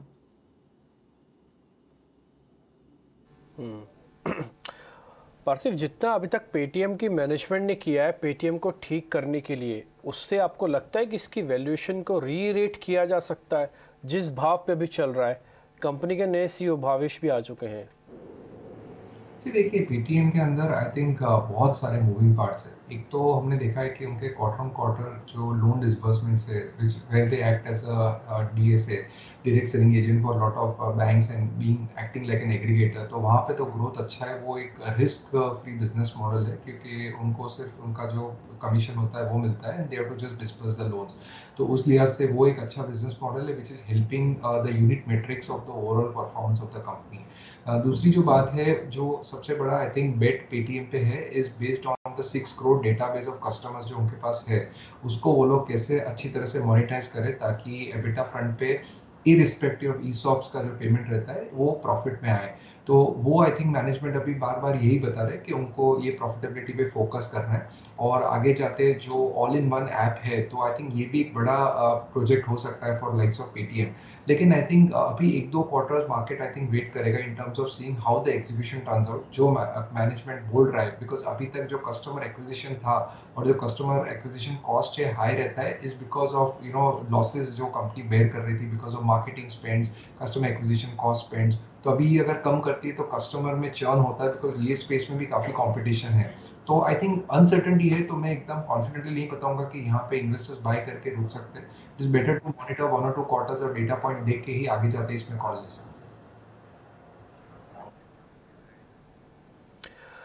ठीक है, डन। तो अब इस बीच कुणाल बोथरा भी हमारे साथ जुड़ चुके हैं, उनका एक एनालिसिस समझते हैं इंडेक्स को लेकर क्या है, फिर उनके स्टॉक्स भी जानते हैं। कुणाल जी बहुत शुक्रिया, थैंक यू वेरी मच। आपका इंडेक्स का एक व्यू और साथ ही आपके ट्रेड। तो धन्यवाद शो पे इनवाइट करने के लिए। लास्ट 6-7 डेज से हम देख रहे हैं कि इंडेक्स की जो कैंडलस्टिक पैटर्न्स है, जो इंट्राडे रेंज है, वो सिग्निफिकेंटली ड्रॉप डाउन हो रही है। कोई major follow through price actions नहीं मिल रहे हैं हमको इंडेक्स में। और अगर हम लार्जली निफ्टी और बैंक निफ्टी की चाल देखें तो दोनों ही इंडेक्सेस ये इंडिकेट कर रहे हैं कि दोनों ही इंडेक्स एक रेंज में ट्रेड कर रहे हैं। तो दो रेंज जो पहले इंडेक्स में जो हमने निफ्टी में देखा था 18,050 और 18,250 के आसपास का पहला रेंज था, और वो शिफ्ट होकर 18,200 और 18,450 के आसपास की रेंज आ गई है। तो एक छोटी छोटी रेंज है, 1%, 1.5% की रेंज है इंडाइसेस में। तो इसी लिहाज से मुझे ऐसा लग रहा है कि शायद हम 18,200 या 18,050 के आसपास वापस शायद कंसोलिडेट करके आ सकते हैं। बट वो एक एक्चुअली अच्छी अपॉर्चुनिटी रहेगी शॉर्ट टर्म ट्रेडर्स के लिए बाय करने के लिए। तो एक पैटर्न जो मैं देख रहा हूँ वो है कि लार्ज कैप स्टॉक्स जैसे कि L&T और काफ़ी सारे जो दिग्गज नेम थे जिन्होंने बहुत अच्छा परफॉर्म किया था लास्ट 1.5 मंथ में, वो कहीं ना कहीं एक पॉज मोड में आ गए। उसकी वजह से मुझे ऐसा लगा कि शायद मार्केट को और ज़्यादा लार्ज कैप स्टॉक्स का सपोर्ट नहीं मिल रहा है ब्रेकआउट करने के लिए। तो हो सकता है कि हम कुछ एक दिन और कंसोलिडेट करें, बट एक्चुअली ये बायस बुलिश साइड रहेगा इंडाइसिस पे। तो यहाँ पे फोकस मिड कैप एंड पे रहेगा। दो बाय कॉल जो मैं सजेस्ट करूँगा वो मिड कैप एंड पे रहेंगे। पहला रहेगा इनफैक्ट सांगी इंडस्ट्रीज पे, बिकॉज मेरा ऐसा मानना है कि ये स्टॉक एक क्लासिकल ब्रेकआउट की तरफ आ रहा है। फ्लैग पैटर्न चार्ट बना चुका है स्टॉक, डेली टाइम फ्रेम पे 75.5 के आसपास ट्रेड कर रहा है, जो कि ब्रेकआउट पॉइंट है स्टॉक का। सजेस्ट करूंगा बाय के लिए सांगी पे। टारगेट्स 85 का रहेगा, स्टॉप लॉस 70। और सेकंड रहेगा बाय GNFC पे। काफ़ी दमदार चार्ट है इसका भी, strong momentum, consistent breakout, swing pattern breakouts भी स्टॉक ने इंडिकेट किया है। तो इस पर बाय कॉल रहेगा। 675 का टारगेट रख सकते हैं यहाँ पे, स्टॉप लॉस 630। ओके, GNFC और सीमेंट स्मॉल कैप कंपनी सांगी इंडस्ट्रीज, दो कॉल्स। कुणाल शुक्रिया आपका हमारे साथ जुड़ने के लिए, अपनी कॉल्स और स्ट्रेटजी हमारे साथ शेयर करने के लिए। चलिए आगे बढ़ते हैं और अब वक्त है मुनाफे का फंडा सेगमेंट का।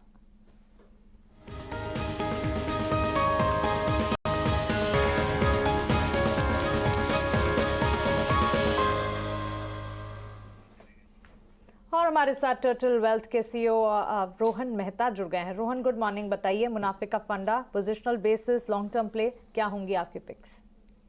या गुड मॉर्निंग। मेरे 2 पिक्स है, दोनों पे हमारा ही कवरेज है, हमारा इन्वेस्टमेंट्स है हमारे फंड में, और हमारा निजी इन्वेस्टमेंट्स भी है। So first is G shipping, great eastern shipping. Target है 1500 फॉर 1 ईयर। ये pure turn around business story है शिपिंग इंडस्ट्री, जहाँ पे उसका सबसे ज्यादा लीडरशिप क्वालिटी है। एक coming out of non performance है, तकरीबन 15 साल से ये अंडर परफॉर्मर स्टॉक रहा है। सामने nearly about 10 to 15 times PAT बढ़ा है, और ये आप क्वार्टर में देखने जाओ तो नियरली अबाउट कंसोलिडेटेड टर्म्स पे 2500 करोड़ का पैट हुआ है। एनएवी सिर्फ आप देखो तो ये एक ऐसी कंपनी है, इतनी डीप वैल्यू है कि तकरीबन बुक वैल्यू से नीचे की प्राइस पे अवेलेबल है ये इतना बड़ा बिजनेस। और उसकी एनएवी की ही बात करें तो 68% राइज है, तो आपका 1164 या तकरीबन 1200 रुपए शेयर्स तो ऐसे ही वैल्यूएशन आ जाता है। ऊपर से जो अगर री रेटिंग होगा तो तकरीबन 1500 का हमारा टारगेट है। और डिविडेंड भी आप देखो तो ये साल का तकरीबन 28.80 रुपीस का डिविडेंड है। 10,000 की मार्केट कैप है। इट्स अ प्योर वैल्यू, बहुत बढ़िया management, structured turn around into shipping industry on that segment. G shipping is our top pick. और second is very interesting business, that is HL, that is Hindustan Aeronautics Limited। Target है 5,000 for 1 year. एक candidate है कि bonus split का एक बहुत बड़ा candidate हो सकता है। जिस हिसाब से इंडिया में डिफेंस को हाईएस्ट प्रायोरिटी दी है, और ये एक ऐसी कंपनी है जो प्योर लीडरशिप लेती है ऑन टू द मैन्युफैक्चरिंग और of aircraft and maintaining aircraft. Superior value company है, आज भी तकरीबन 15 टाइम्स पे वैल्यूएशन पे मिल रही है। 8,000 करोड़ का प्रॉफिट हम एक्सपेक्ट कर रहे हैं next 2 years on that segment. हमको लग रहा है कि HL on a very conservative approach ये 5,000 से 6,000 रुपए का प्राइस हो सकता है। तो GE shipping and Hindustan aeronautics limited for 1 year, 1,500 target for GE shipping and 5,000 for HL.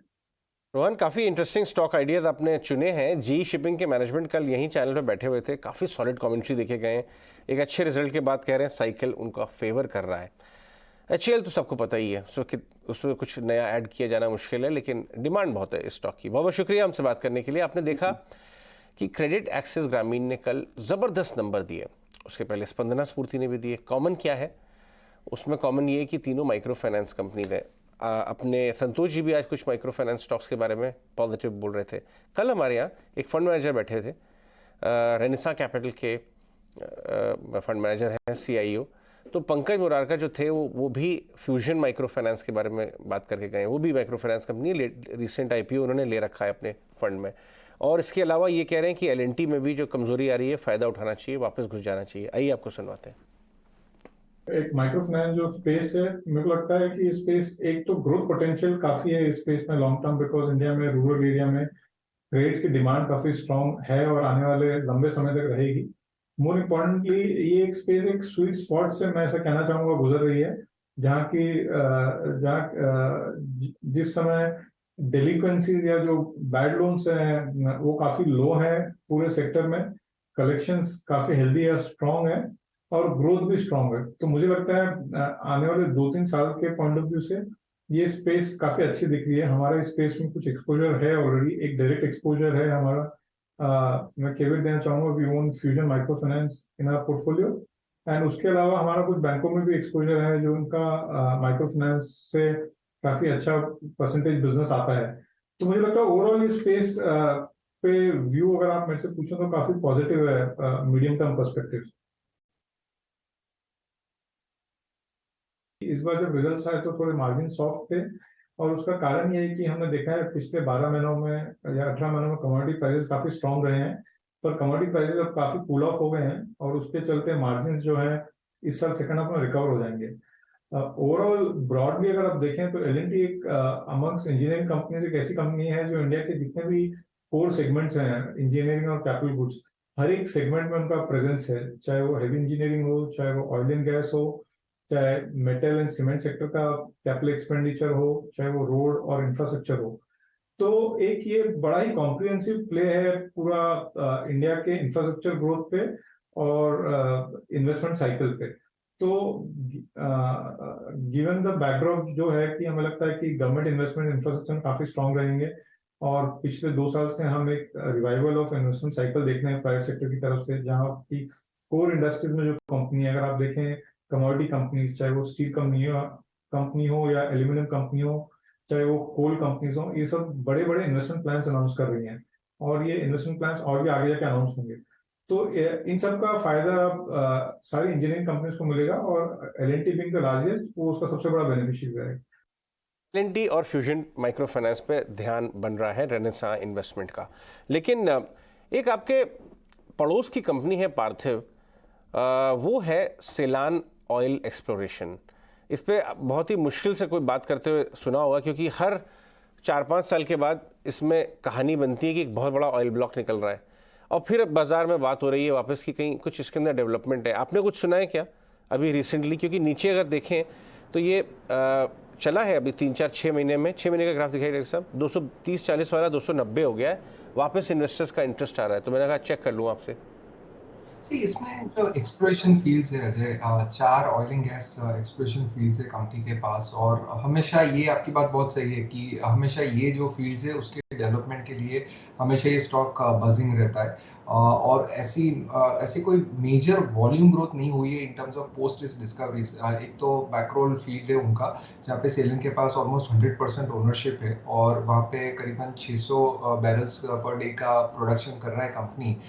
लेकिन आई थिंक ज़रूरी ये है कि कितना, जैसे हमने केन में देखा था जो वेदांता की कंपनी है, कि उन्होंने जो 2 लाख की कैपेसिटी से बढ़ा के 3 लाख किया था, ऐसा कोई मेजर गेम चेंजिंग इफेक्ट अभी नहीं हुआ। सो ये चीज़ों में बहुत टाइम लगता है, हेवी जेस्टेशन पीरियड रहता है। तो I think one will have to wait and watch, and it's very difficult to surmise के ये कैसे जो मैनेजमेंट कमेंट्री दे रहा है कि आगे जाते फील्ड्स कैसे डेवलप करेंगे, वो कैसे पर्कुलेट करते हैं। काफ़ी गवर्नमेंट के साथ भी कॉन्ट्रैक्ट्स है कंपनी के, वैल्यूएशन के लिहाज से तो बहुत ही चीप है नो डाउट, लेकिन एक बुलिश कॉल देना is tough on this to.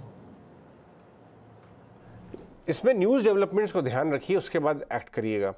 दूसरा केन्स टेक्नोलॉजीज, वो भी रिसेंट आईपीओ है, बहुत बढ़िया रिस्पांस आया और नंबर अच्छे आए। आज केन्स के मैनेजमेंट भी 9.45 पे यहाँ पे आएंगे। ये देखिए प्री ओपनिंग में 20% दिखा रहा है, इसको ध्यान से देखिए, इतना नहीं होगा शायद, नंबर तो अच्छा आया है लेकिन इंटरेस्ट ही बहुत है। केन्स टेक देखा है आपने पार्थिव? केन्स टेक रिजल्ट देखें? हाँ डेफिनेटली, आई थिंक ये स्पेस जो है मैन्युफैक्चरिंग, इलेक्ट्रॉनिक मैन्युफैक्चरिंग सर्विसेज जो बिजनेस है, वहाँ पे आई थिंक बहुत अच्छा ट्रैक्शन है, और केन्स बेसिकली एक वो जंक्शन की एक शानदार कंपनी है।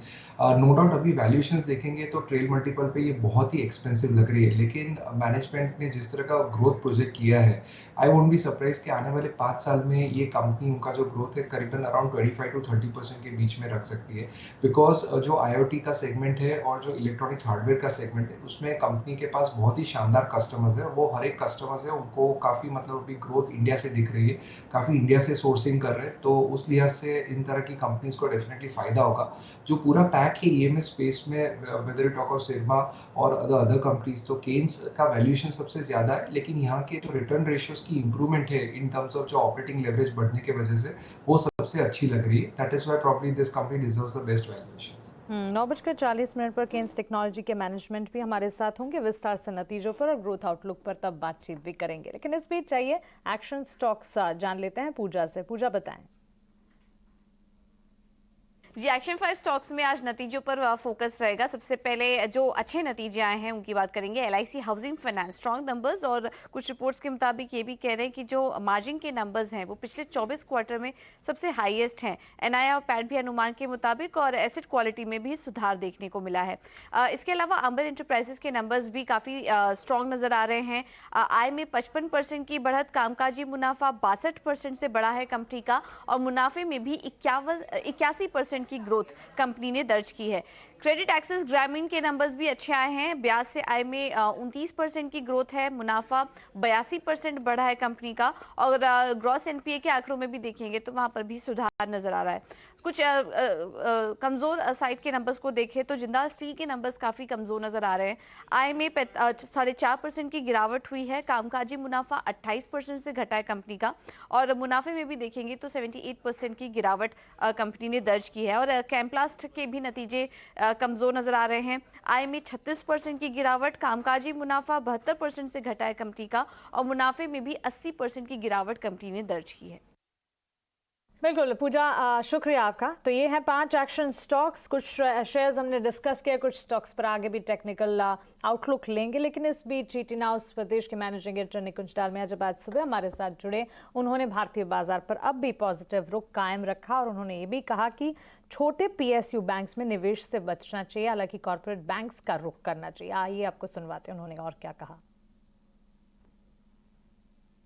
मैं दोबारा वही बोलूँगा कि मार्केट एक तरफा कभी नहीं चलता है, ये मार्केट का नेचर नहीं है। Market is like a cardiogram heart beat, ऊपर नीचे हमेशा चलता है और वो अच्छा हमेशा माना जाता है कि मार्केट एक तरह से बबल में नहीं जा रहा है। आपको ये समझना है कि एफआईज क्यों आए हैं वापस, और जो वापस आए हैं क्या वो लंबी अवधि के लिए वापस आए हैं। एफआईज ने 2022 में बड़ी खरीदारी बिकवाली करी थी और 2023 में भी अभी फिगर आप देखें तो नेट नेगेटिव है।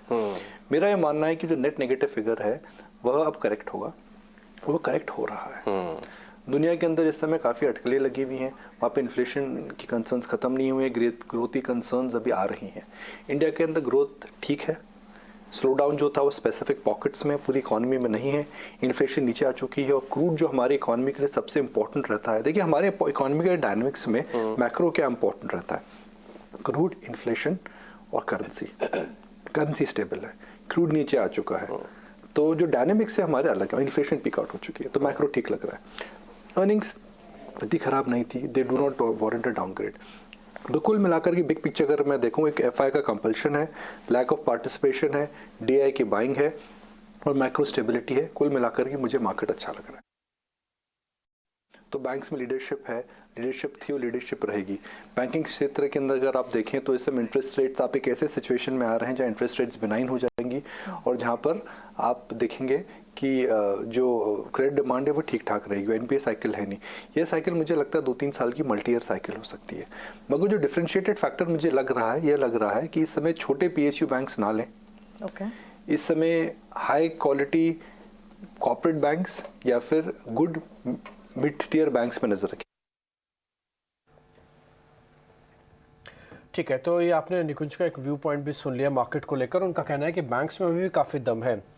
इस बीच अब राहुल शर्मा भी हमारे साथ जुड़ गए हैं, उनका करते हैं स्वागत। राहुल जी बहुत बहुत शुक्रिया, थैंक यू वेरी मच आज समय देने के लिए। आपके आज के ट्रेड कौन से हैं सर?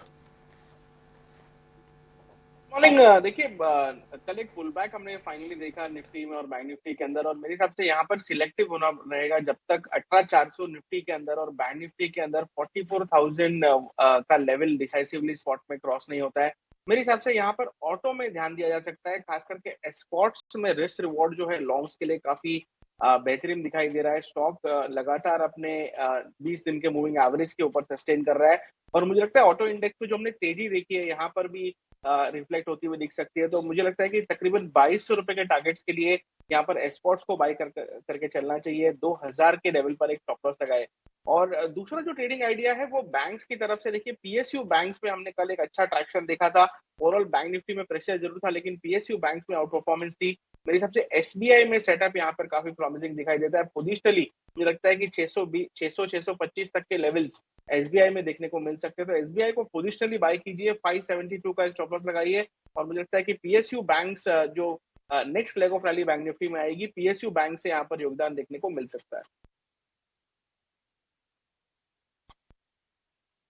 का आईटी पे कोई व्यू पॉइंट है? अगर मैं बैंक छोड़ के थोड़ा आईटी की तरफ शिफ्ट होना चाहूँ तो मैं गलती कर रहा हूँ क्या?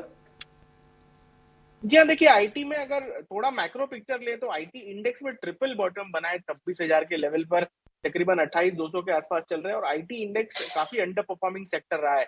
मेरे हिसाब से आईटी में टीसीएस का सेटअप सबसे बेहतरीन दिखाई देता है। स्लोली ग्रेजुअली स्टॉक की जो स्ट्रेंथ है, वो इंटरनल स्ट्रेंथ है, वो अच्छी काफी बनती हुई दिख रही है और मुझे लगता है कि जैसे ही 3300 का लेवल निकलेगा, टीसीएस के अंदर एक अच्छी शॉर्ट कवरिंग रैली देखने को मिल सकती है जहां पर 3450 तक के टारगेट्स बनेंगे शॉर्ट टर्म के अंदर। तो आई थिंक आईटी में अक्यूमुलेशन जोन में रखिए, 3300 के ऊपर टीसीएस को पोजीशन ऐड की जा सकती है। स्टॉप लॉस आपको लगाना है लॉन्ग पोजीशन के लिए 3200 को। कांग्रेचुलेट करूंगा, पीएसयू बैंक्स पे लॉन्ग कॉल थोड़ा कॉन्ट्रा कॉल दे रहे हैं। बाजार जो है बड़ा सिलेक्टिव, इवन स्लाइट नेगेटिव है पीएसयू बैंक्स पे इस समय, इसीलिए अंडर परफॉर्मेंस भी दिख रहा है। लेकिन आप इसमें, मैं कुछ और स्पेसिफिक स्टॉक्स आपसे डिस्कस करूंगा पीएसयू बैंक्स में, लेकिन उससे पहले एक्सिस बैंक की बात करना ज़रूरी है। अगर आप लास्ट 15-20 दिन का चार्ट देखें, एक्सिस बैंक में लीडरशिप दिख रही है। डायरेक्टर साहब अगर 1 महीने का या 15-20 दिन का चार्ट लेके आए बाकी प्राइवेट सेक्टर बैंक्स में के कंपैरिजन में, ये देखिए 1 महीने में 6% चला है, ये 50 रुपये करीब 900 क्रॉस कर गया।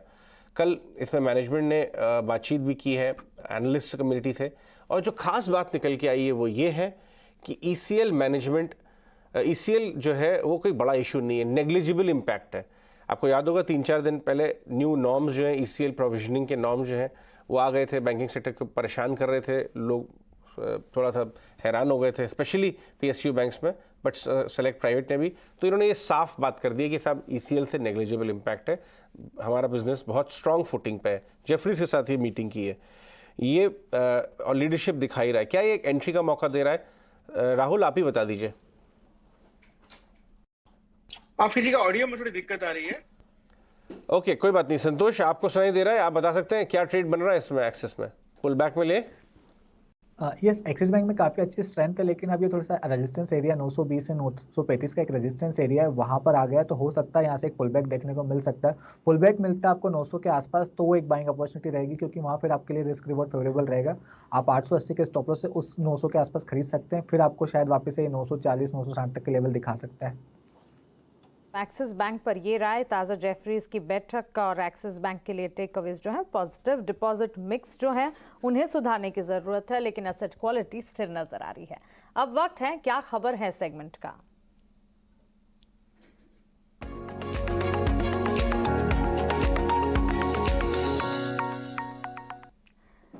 एक स्टॉक और उससे जुड़ी खास खबर लेकर हमारे सहयोगी शरद अब हमारे साथ जुड़ गए हैं। शरद बताएं क्या खबर है?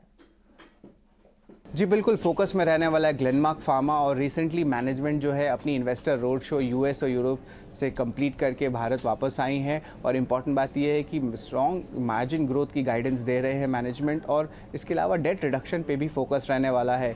FY23 की अगर गाइडेंस की बात करें तो सेल्स लगभग 6 से लेकर 8% का ग्रोथ का अनुमान है, और वहीं पे मार्जिन जो है सपाट लगभग 19% रह सकते हैं। और जो कैपेक्स प्लान है ओवरऑल FY23 का वो 700 से 800 करोड़ रह सकता है।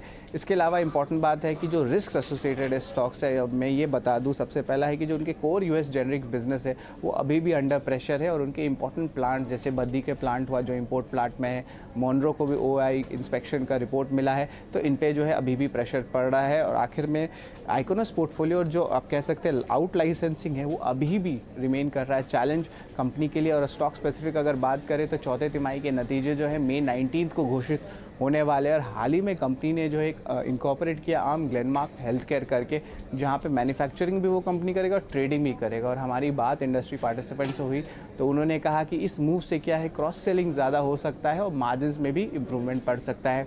और अगर पिछले एक महीने में स्टॉक को हम लोग ट्रैक करते हैं तो स्टॉक में देखेंगे 25% से ज़्यादा का ग्रोथ देखने मिला है। शुक्रिया आपका ये खबर हमें बताने के लिए। ग्लेनमार्क फार्मा पर फोकस रहेगा और गाइडेंस में मार्जिन्स में सुधार की खबर, और डेट जो है वो लगातार कम होती हुई नजर आ रही है।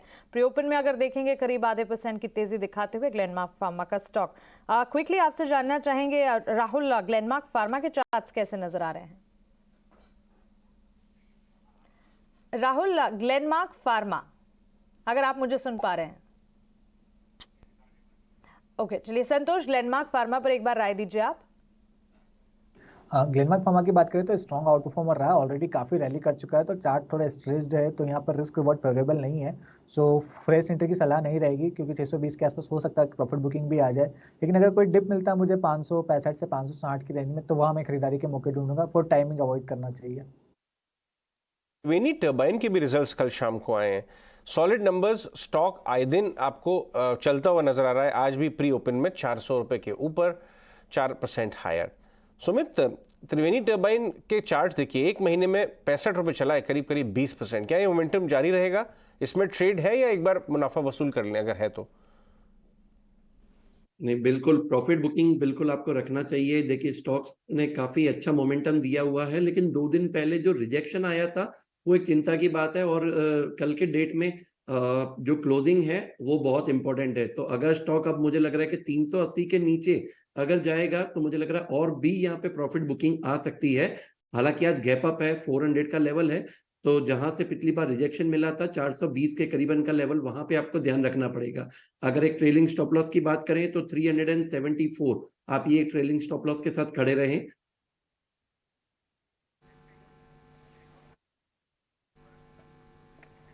ठीक है, तो खैर इस बीच अगर आप मार्केट के हिसाब से देख रहे हैं तो आज 18,300 के थोड़ा नीचे हम खुलने की कोशिश कर रहे हैं, क्योंकि लेवल्स वही फ्रीज हुए हैं और ये पूरे हफ्ते के अंदर पहली बार ऐसा हो रहा है कि हम 18,300 के नीचे ओपन होने की कोशिश कर रहे हैं।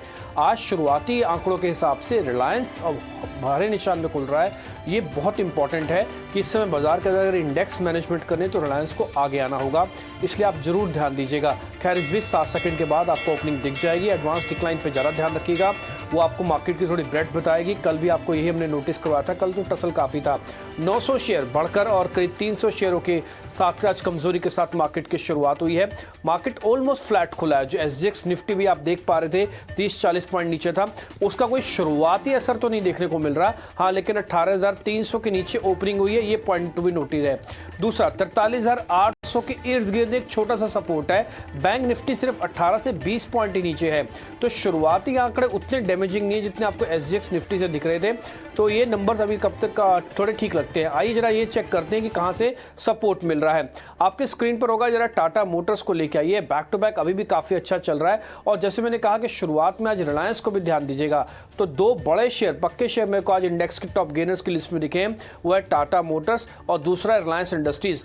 ऑटो पैक में M&M, बजाज ऑटो भी पार्टिसिपेट कर रहा है। ये कुछ एक बढ़ने वाले शेयर्स में से एक है। बैंक ऑफ बड़ौदा के अच्छे नंबर आए तो मार्केट ने उसको 1% का गैप अप करके दे दिया।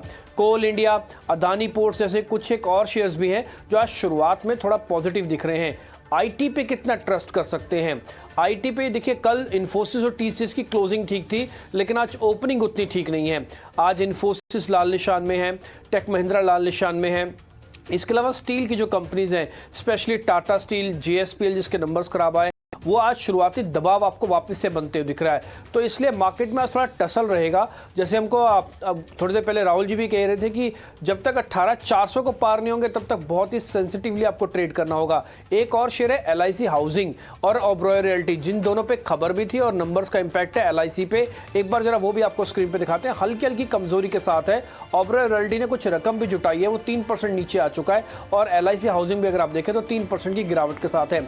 BPCL ने एक अच्छा कैपेक्स के बारे में घोषणा की है, तो आज शुरुआत में वहां पे आपको थोड़ी मजबूती मिलेगी। भारतीय एयरटेल भी रिपोर्ट्स के बेसिस पर और नंबर्स के बेसिस पर करीब 1% ऊपर खुलता हुआ दिख रहा है।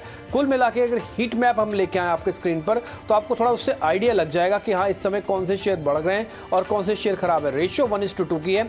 इस समय जो हीट मैप है ये MCX का है। आप जरा निफ्टी का या फिर बैंक निफ्टी का लेके आइए तो उसका आपको थोड़ा आइडिया लगेगा कि इसमें पोजीशंस क्या है। ये निफ्टी का हीट मैप है। बजाज ग्रुप का Bajaj Finserv, Axis Bank, Divi's lab, Asian Paints, ये कुछ एक शेयर हैं जो शुरुआती कमजोरी दिखा रहे हैं। और बढ़ने वाले में एनर्जी सेगमेंट के 2 शेयर्स दिखेंगे, उसमें BPCL, ONGC जैसे शेयर्स हैं, साथ ही ब्रिटानिया, रिलायंस, इन सब पे थोड़ा ज्यादा नोटिस करें। कुछ एक बड़े शेयर्स हैं जो आप अपनी स्क्रीन पर देख पा रहे हैं। कुल मिलाकर मार्केट एक रेंज के अंदर ट्रेड कर रहा है। बैंक निफ्टी हरे निशान में आने की वापस से कोशिश करता हुआ। छोटे मझोले शेयर्स में क्या हो रहा है ये आपको मानसी बता रही है। बिल्कुल muted start mid cap small cap में, लेकिन स्टॉक स्पेसिफिक मूव जरूर नजर आ रहे हैं। एस्ट्रल पाइप सबसे ज्यादा मजबूत यहां पर, और नतीजे इनफैक्ट मुनाफे में करीब 45% की बढ़त थी। कल स्टॉक को हमने टच बेस किया था और आज भी मिड कैप में top gaining momentum Astral Pipes में नजर आ रहा है। इसके अलावा Dixon Technologies, Max Health Care, ये कुछ चुनिंदा शेयर्स हैं जिसमें अच्छी मजबूती है। दिव्यानी इंटरनेशनल लगातार 3 ट्रेडिंग सेशन से मजबूती यहां पर जारी है। इंडियन होटल्स में भी कुछ ऐसी ही तस्वीर देखने को मिलेगी, अच्छी तस्वीर मजबूती के बीच। कोरोमंडल इंटरनेशनल, कल ये स्टॉक गिरा था, आज इस स्टॉक में अच्छी मजबूती और ट्रेड सेटअप जो है वो यहां पर मजबूत होते हुए। नवीन फ्लोरिन के काउंटर को देखें, REC, PFC दोनों स्टॉक साथ चलते हैं। REC, PFC दोनों में अच्छी मजबूती। अपोलो टायर का स्टॉक करीब आधे से 1% की तेजी दिखा रहा है। हाँ, JK टायर के आज नतीजे और नतीजों से पहले ये स्टॉक में कॉशियस ट्रेंड जरूर नजर आ रहा है। इसके अलावा स्मॉल कैप में अगर देखेंगे तो क्लियरली यहां पर जैसे जैसे नतीजे आते हुए दिखे उसका एक असर देखने को मिला है। क्रेडिट एक्सिस ग्रामीण के स्टॉक को देखें, अच्छी तेजी के बीच कामकाज करता है। माझगांव स्टॉक के स्टॉक में करीब 8% तक की तेजी, और साथ ही कुछ चुनिंदा shares Manappuram finance, Muthoot finance और एम्बर एंटरप्राइजेस के भी नंबर्स आए, तो नंबर्स के ठीक बाद यहां पर भी मोमेंटम। तो मिड कैप स्मॉल कैप में स्टॉक स्पेसिफिक मूव्स मौके जरूर देखने को मिलेंगे। इंडेक्स आज म्यूटेड स्टार्ट दिखा रहे हैं। चलिए, फ्लैट मार्केट खुलता हुआ, लेकिन इस समय कॉशियस होना थोड़ा जायज़ भी है बाजार के लिए। लोगों को लग रहा है कि जो सीलिंग आ गई है ये क्रॉस हो जाए एक बार, उसके बाद नया भाव देखेंगे। कोई ओपनिंग ट्रेड संतोष आप आइडेंटिफाई करना चाहेंगे? ये सर, देखा जाए तो BPCL और IOC में स्ट्रेंथ बनी हुई है, तो मेरी नज़र रहेगी कि IOC पे फिर आज फिर से आज ब्रोकर अपग्रेड भी आया तो मुझे लगता है एक्सटेंड होते नजर आएगा। स्टॉक अभी 88.5 के आसपास ट्रेड कर रहा है। 90 से 91 रुपीज़ तक के टारगेट देखने को मिल सकते हैं। 88 का स्टॉप लॉस रखना चाहिए। इसके अलावा मेरी नज़र डिक्सन पर भी है। शायद आज कैबिनेट की मीटिंग है जहां पर कुछ PLI स्कीम का अनाउंसमेंट हो सकता है IT सेक्टर, जो IT इक्विपमेंट्स बनाती है उन कंपनीज के लिए। तो डिक्सन में एक शॉर्ट कवरिंग मोमेंटम आ सकता है। स्टॉक अभी करीबन 3000 के आसपास ट्रेड कर रहा है। 3100 तक की अपसाइड देखने को मिल सकती है। यहाँ पर 2925 का स्टॉप लॉस रहेगा। राहुल, आपके ओपनिंग ट्रेड्स? ऑटो के साथ जाना चाहूंगा। एस्कॉर्ट्स का सेटअप मुझे यहाँ पर काफी अच्छा लगता है। मेरे हिसाब से एस्कॉर्ट्स में जो लास्ट 4-5 दिन का कंसोलिडेशन चल रहा है, हमें ब्रेकआउट देखने को मिल सकता है। तो एस्कॉर्ट्स को बाई कीजिए, 2060-2090 की रेंज में एक्यूमुलेट कीजिए। मेरे हिसाब से जैसे ही 2100 का लेवल निकलता है, यहाँ पर मोमेंटम बिल्ड होता हुआ दिखेगा। पोजिशनली मुझे लगता है कि 2200 रुपए तक के टारगेट्स एस्कॉर्ट्स में आने चाहिए। तो 2000 का एक स्टॉप लॉस रहेगा लॉन्ग। दीजिए अपने ओपनिंग ट्रेड्स। जी, यहाँ पे एक्साइड पे मेरी नजर रहेगी। देखिए, एक्साइड ने गैप अप दिया है, अभी तक ओपन लो का पोजीशन है। यहाँ पे आप पोजीशन बनाइए। 197 का करंट मार्केट प्राइस है, 194 स्टॉप लॉस और 204 के टारगेट्स। चलिए कुछ और ट्रेड्स के बारे में बता दें जो आज आपको करना उचित रहेगा, और मैं राहुल से जानना चाहूंगा SBI के बारे में। SBI में मैं आपको बता दूं, बाजार की ये व्यू है कि एक बहुत धमाकेदार नंबर हो सकता है। भाव अभी रिफ्लेक्ट शायद ना कर रहा हो, ये बाजार की उम्मीद है, ना उम्मीद भी हो सकता है। इसलिए ये सोच के, क्योंकि मैं बात कर रहा हूँ, आप कुछ करना लें, आप अपने रिसर्च करें, लेकिन बाजार की उम्मीद है कि शायद नंबर अच्छा हो। BOB ने ऑलरेडी अच्छा दिया है, भाव ऊपर से घटा हुआ है। 6 महीने का ग्राफ दिखाइए, 625 के आसपास से SBI अंडर परफॉर्म किया है। प्राइवेट सेक्टर बैंक तेज चल रहे हैं, SBI ये देखिए 625 के आसपास से घट के 510 तक आया था, वहां से रिबाउंड किया है। क्या इस समय रिस्क रिवॉर्ड लेने जैसा है इंट्राडे के लिए या शॉर्ट टर्म के लिए राहुल SBI में? क्योंकि मैं आपसे पूछ रहा हूं क्योंकि आप पॉजिटिव थे PSUs पे। देखिए, बैंक निफ्टी में हमने बहुत ही अच्छी रैली देखी है। प्राइवेट बैंक्स ने मेरे हिसाब से ऑलमोस्ट अपने टारगेट अचीव किए हैं, और रिस्क रिवॉर्ड के हिसाब से PSU बैंक्स मुझे लगता है कि अब यहाँ पर चलनी चाहिए। खास करके SBI में लगातार पिछले 5 सेशन से हायर लो का सेटअप यहाँ पर इंटैक्ट है, और मुझे लगता है कि तकरीबन 625 तक का मूव SBI में देखने को मिल सकता है। तो SBI को बाय करने की राय रहेगी। मुझे लगता है कि 600 के ऊपर यहाँ पर मोमेंटम एक्स्ट्रा बिल्ड होता हुआ दिखेगा। तो 588 का लेवल चल रहा है, इसे बाय करके चलिए। 572 का एक स्टॉप लॉस रहेगा, और मुझे लगता है कि एक ब्रेकआउट ट्रेड यहाँ पर हो सकता है। रिजल्ट्स डेफिनेटली है, तो थोड़ा रिजल्ट्स का रिस्क जरूर रहेगा, तो आप पोजीशन उस हिसाब से लीजिए। बट टेक्निकल सेटअप क्लियरली यहाँ पर इंडिकेट कर रहा है कि बाजार जो है वो फियरफुल नहीं है। टेक्निकल सेटअप, कल आएंगे SBI के नतीजे और कल ही आने वाले हैं ITC के नंबर्स भी। पार्थिव, आपसे जानना चाहेंगे, एक तो FMCG ग्रोथ और मार्जिन्स ट्रैजेक्टरी आप कैसी देख रहे हैं? क्योंकि ITC के नंबर्स के अनुमान अगर देखें, पॉजिटिव सेट ऑफ नंबर्स दिख सकते हैं। सिगरेट वॉल्यूम ग्रोथ जो है 13 से 14% बढ़ने के आसार हैं। इसके अलावा अगर देखें प्राइस हाइक पर कमेंट क्या रहेगी, इस पर खास नजर रहेगी। कैसे देखेंगे ITC के लिए भी और FMCG पैक के लिए भी मार्जिन्स और ग्रोथ की ट्रैजेक्टरी को आप? मेरा ऐसा मानना है कि ITC के अंदर स्पेसिफिकली अगर देखें तो उनकी FMCG स्ट्रैटेजी इतनी ज़्यादा रूरल सेंट्रिक नहीं रही जितनी ज़्यादा अर्बन सेंट्रिक है। और हर एक FMCG कंपनी की यही कमेंट्री रही है कि उनका जो रूरल सेगमेंट है वो उसमें वॉल्यूम ग्रोथ में ऐसी कोई दिक्कत नहीं है, that is quite strong. It is only the rural segment जहाँ पे हायर इन्फ्लेशनरी कॉस्ट प्रेशर्स के वजह से वहाँ पे थोड़ा स्लो डाउन था। तो उस लिहाज से आई थिंक ITC में मुझे लग रहा है कि जो FMCG बिजनेस का वर्टिकल है that should perform very well. और दूसरा पॉजिटिव फैक्टर ये है कि अभी तक जितनी भी FMCG कंपनीज के रिजल्ट्स आए तो वहाँ पे ग्रॉस मार्जिन एक्सपेंशन हुआ है। Whether we talk of things like packaging cost, raw material input cost, जो एड स्पेंड्स उन्होंने ट्वीट किए, तो overall I think on EBITDA front हर एक FMCG कंपनीज ने अच्छा शानदार EBITDA दिखाया है। तो उस लिहाज से मुझे लग रहा है कि ITC में भी जो FMCG बिजनेस है वहाँ पे अच्छा कॉन्ट्रीब्यूशन होगा। सिगरेट बिजनेस पे हम जानते हैं कि बेसिकली वॉल्यूम ग्रोथ काफी स्टेबल रहा है और कोई मेजर टिंकर ही नहीं हुआ था बजट में, तो उस लिहाज से ITC को तो रहता है, लेकिन वहाँ पे भी बहुत strong cash flow generation expected है। होटल बिजनेस और पेपर बोर्ड बिजनेस भी बहुत शानदार कर रहा है, तो वहाँ से भी अच्छा कैश फ्लो जनरेट एक्सपेक्टेड है। तो overall I think we are expecting very good set of numbers for ITC। और यहाँ पे वैल्यूएशन के लिहाज से अराउंड 27 के ट्रेल P मल्टीपल पे चल रहा है, which is still at a huge discount to lot of FMCG peers। और overall I think FMCG pack की यही कमेंट्री रही है कि मार्जिन्स इंप्रूव हुए, लेकिन रूरल से जब वॉल्यूम रिकवर होता है तब शायद हम देखेंगे कि अच्छा मोमेंटम वापस रीइमर्ज हो। राय आपको मिलती हुई आईटीसी और ओवरऑल एफएमसीजी पर। हिंदुस्तान एरोनॉटिक्स लिमिटेड थोड़ी देर पहले रोहन बताकर भी गए अच्छी मजबूती है। Varun beverages Nifty next category में टॉप परफॉर्मिंग, ऑलमोस्ट 3% की तेजी यहां पर नजर आ रही है। सुमित, वरुण बेवरेजेस लिमिटेड पिछले 5 दिन के चार्ट्स भी देखेंगे, अच्छी मजबूती यहां पर देखने को मिली है। और Raj, yet again Nifty next category का टॉप परफॉर्मर।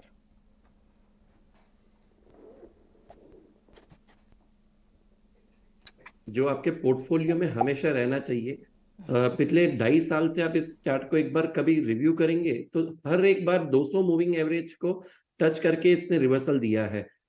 एक डिस्क्लेमर है, मेरे लॉन्ग टर्म पोर्टफोलियो में भी ये स्टॉक है और अभी भी ये स्टॉक को आप अगले रख सकते हैं। जो हमारा नेक्स्ट टारगेट है on the higher time frame, that is 1970। अगर किसी के पास ऑलरेडी होल्डिंग है और किसी को एक स्टॉप लॉस भी मेंटेन करना है तो आप 1500 के स्टॉप लॉस से अभी भी खड़े रहिए और फ्रेश एंट्री कर सकते हैं। वरुण बेवरेजेस पोर्टफोलियो कैटेगरी का स्टॉक। संतोष, आईओसी प्रॉफिट 52% के जंप दिखा रहे थे, कंपनी की आय में भी 10% की तेजी, मजबूत नतीजे और स्टॉक में भी मूवमेंट करीब 2% की। आईओसी के चार्ट्स देखें प्लीज।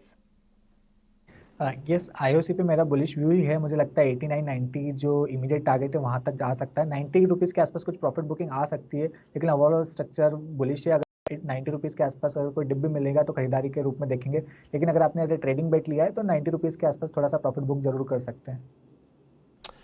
सिप्ला के चार्ट्स को लेके आइए। सिप्ला में एक अच्छा ट्रेड बनता हुआ नजर आ रहा है। इस बार कमेंट्री मैनेजमेंट की काफ़ी अच्छी थी, बहुत ज़्यादा चला नहीं है। देखिए डेज हाई पे 15 दिन का ग्राफ देखिए, नीचे में 903 वाला 927, 15-20 रुपये चला है, लेकिन पहले बड़ा भाव हुआ करता था। राहुल, सिप्ला में एक कॉन्ट्राबेट दें क्या अब, क्योंकि फार्मा धीरे धीरे फ्लेवर में आ रहा है, इसके चार्ट्स कैसे देखते हैं इस भाव से?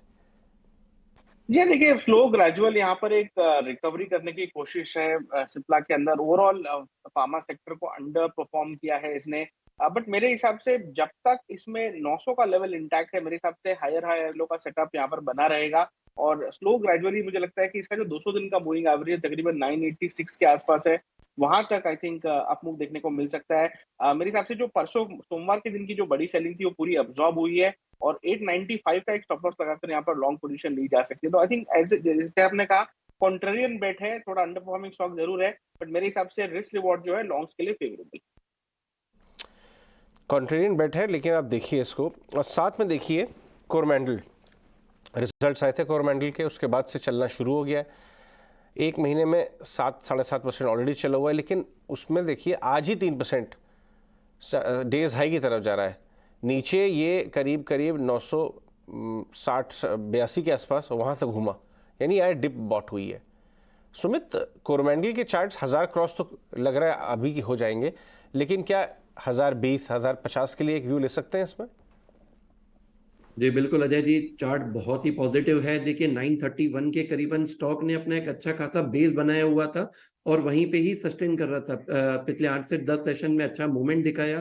कल भी स्टॉक का ओपन लो था, आज भी स्टॉक का ओपन लो है। बिल्कुल नेक्स्ट जो टारगेट है दैट इज अराउंड 1055। आज अगर ऑलरेडी किसी के पास होल्डिंग है, आज के लो का आप स्टॉप लॉस रख के खड़े रह सकते हैं। जिनको न्यू पोजीशन बनाना है बिल्कुल आप यहाँ पे बना सकते हैं।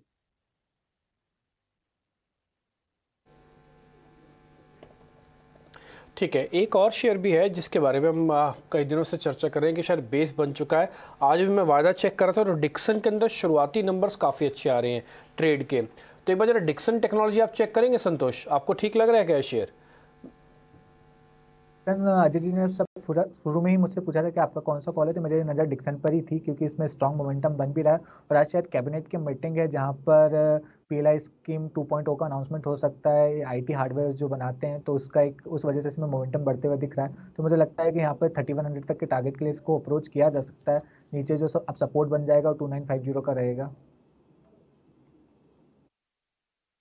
ठीक है, एक शेयर मेरे को और पता करना है आपसे, ये आप जुबिलेंट फूडवर्क को देख के बता सकते हैं इस समय क्या करना चाहिए? नंबर्स हैं, लेकिन ठीक उससे पहले अगर आप देखें मार्जिन्स वगैरह सब कुछ थोड़ा प्रेशर में ही था जो हमको दिख रहा था। हाँ, एक बार जरा जुबिलेंट फूडवर्क चेक कीजिए आप। संतोष आप ही चेक कीजिए।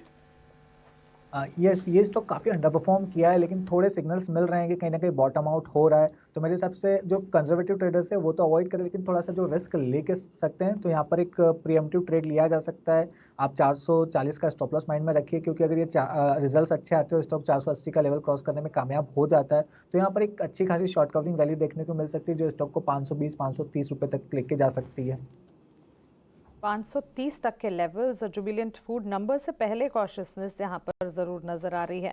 लेकिन इस बीच पाइप सेक्टर पर एक बार फोकस करते हैं, और हमने एस्ट्रल पाइप का जिक्र कल किया था और लगातार पाइप सेगमेंट में अच्छा एक्शन है। पार्थिव, आपसे जानना चाहेंगे, क्योंकि astral pipe, Venus pipe, Finolex industries, ये सारे के सारे स्टॉक्स जो हैं काफ़ी अच्छी मजबूती भी दिखाते हैं। फिनोलेक्स इंडस्ट्रीज़ को एक बार देखें, कुछ दिनों पहले ये भी खबर आई थी कि कंपनी अपने नॉन एग्रीकल्चरल सेगमेंट बिजनेस को एक्सपैंड करने की कोशिश करेगी। करीब 3% की तेजी यहां पर देखने को मिली है।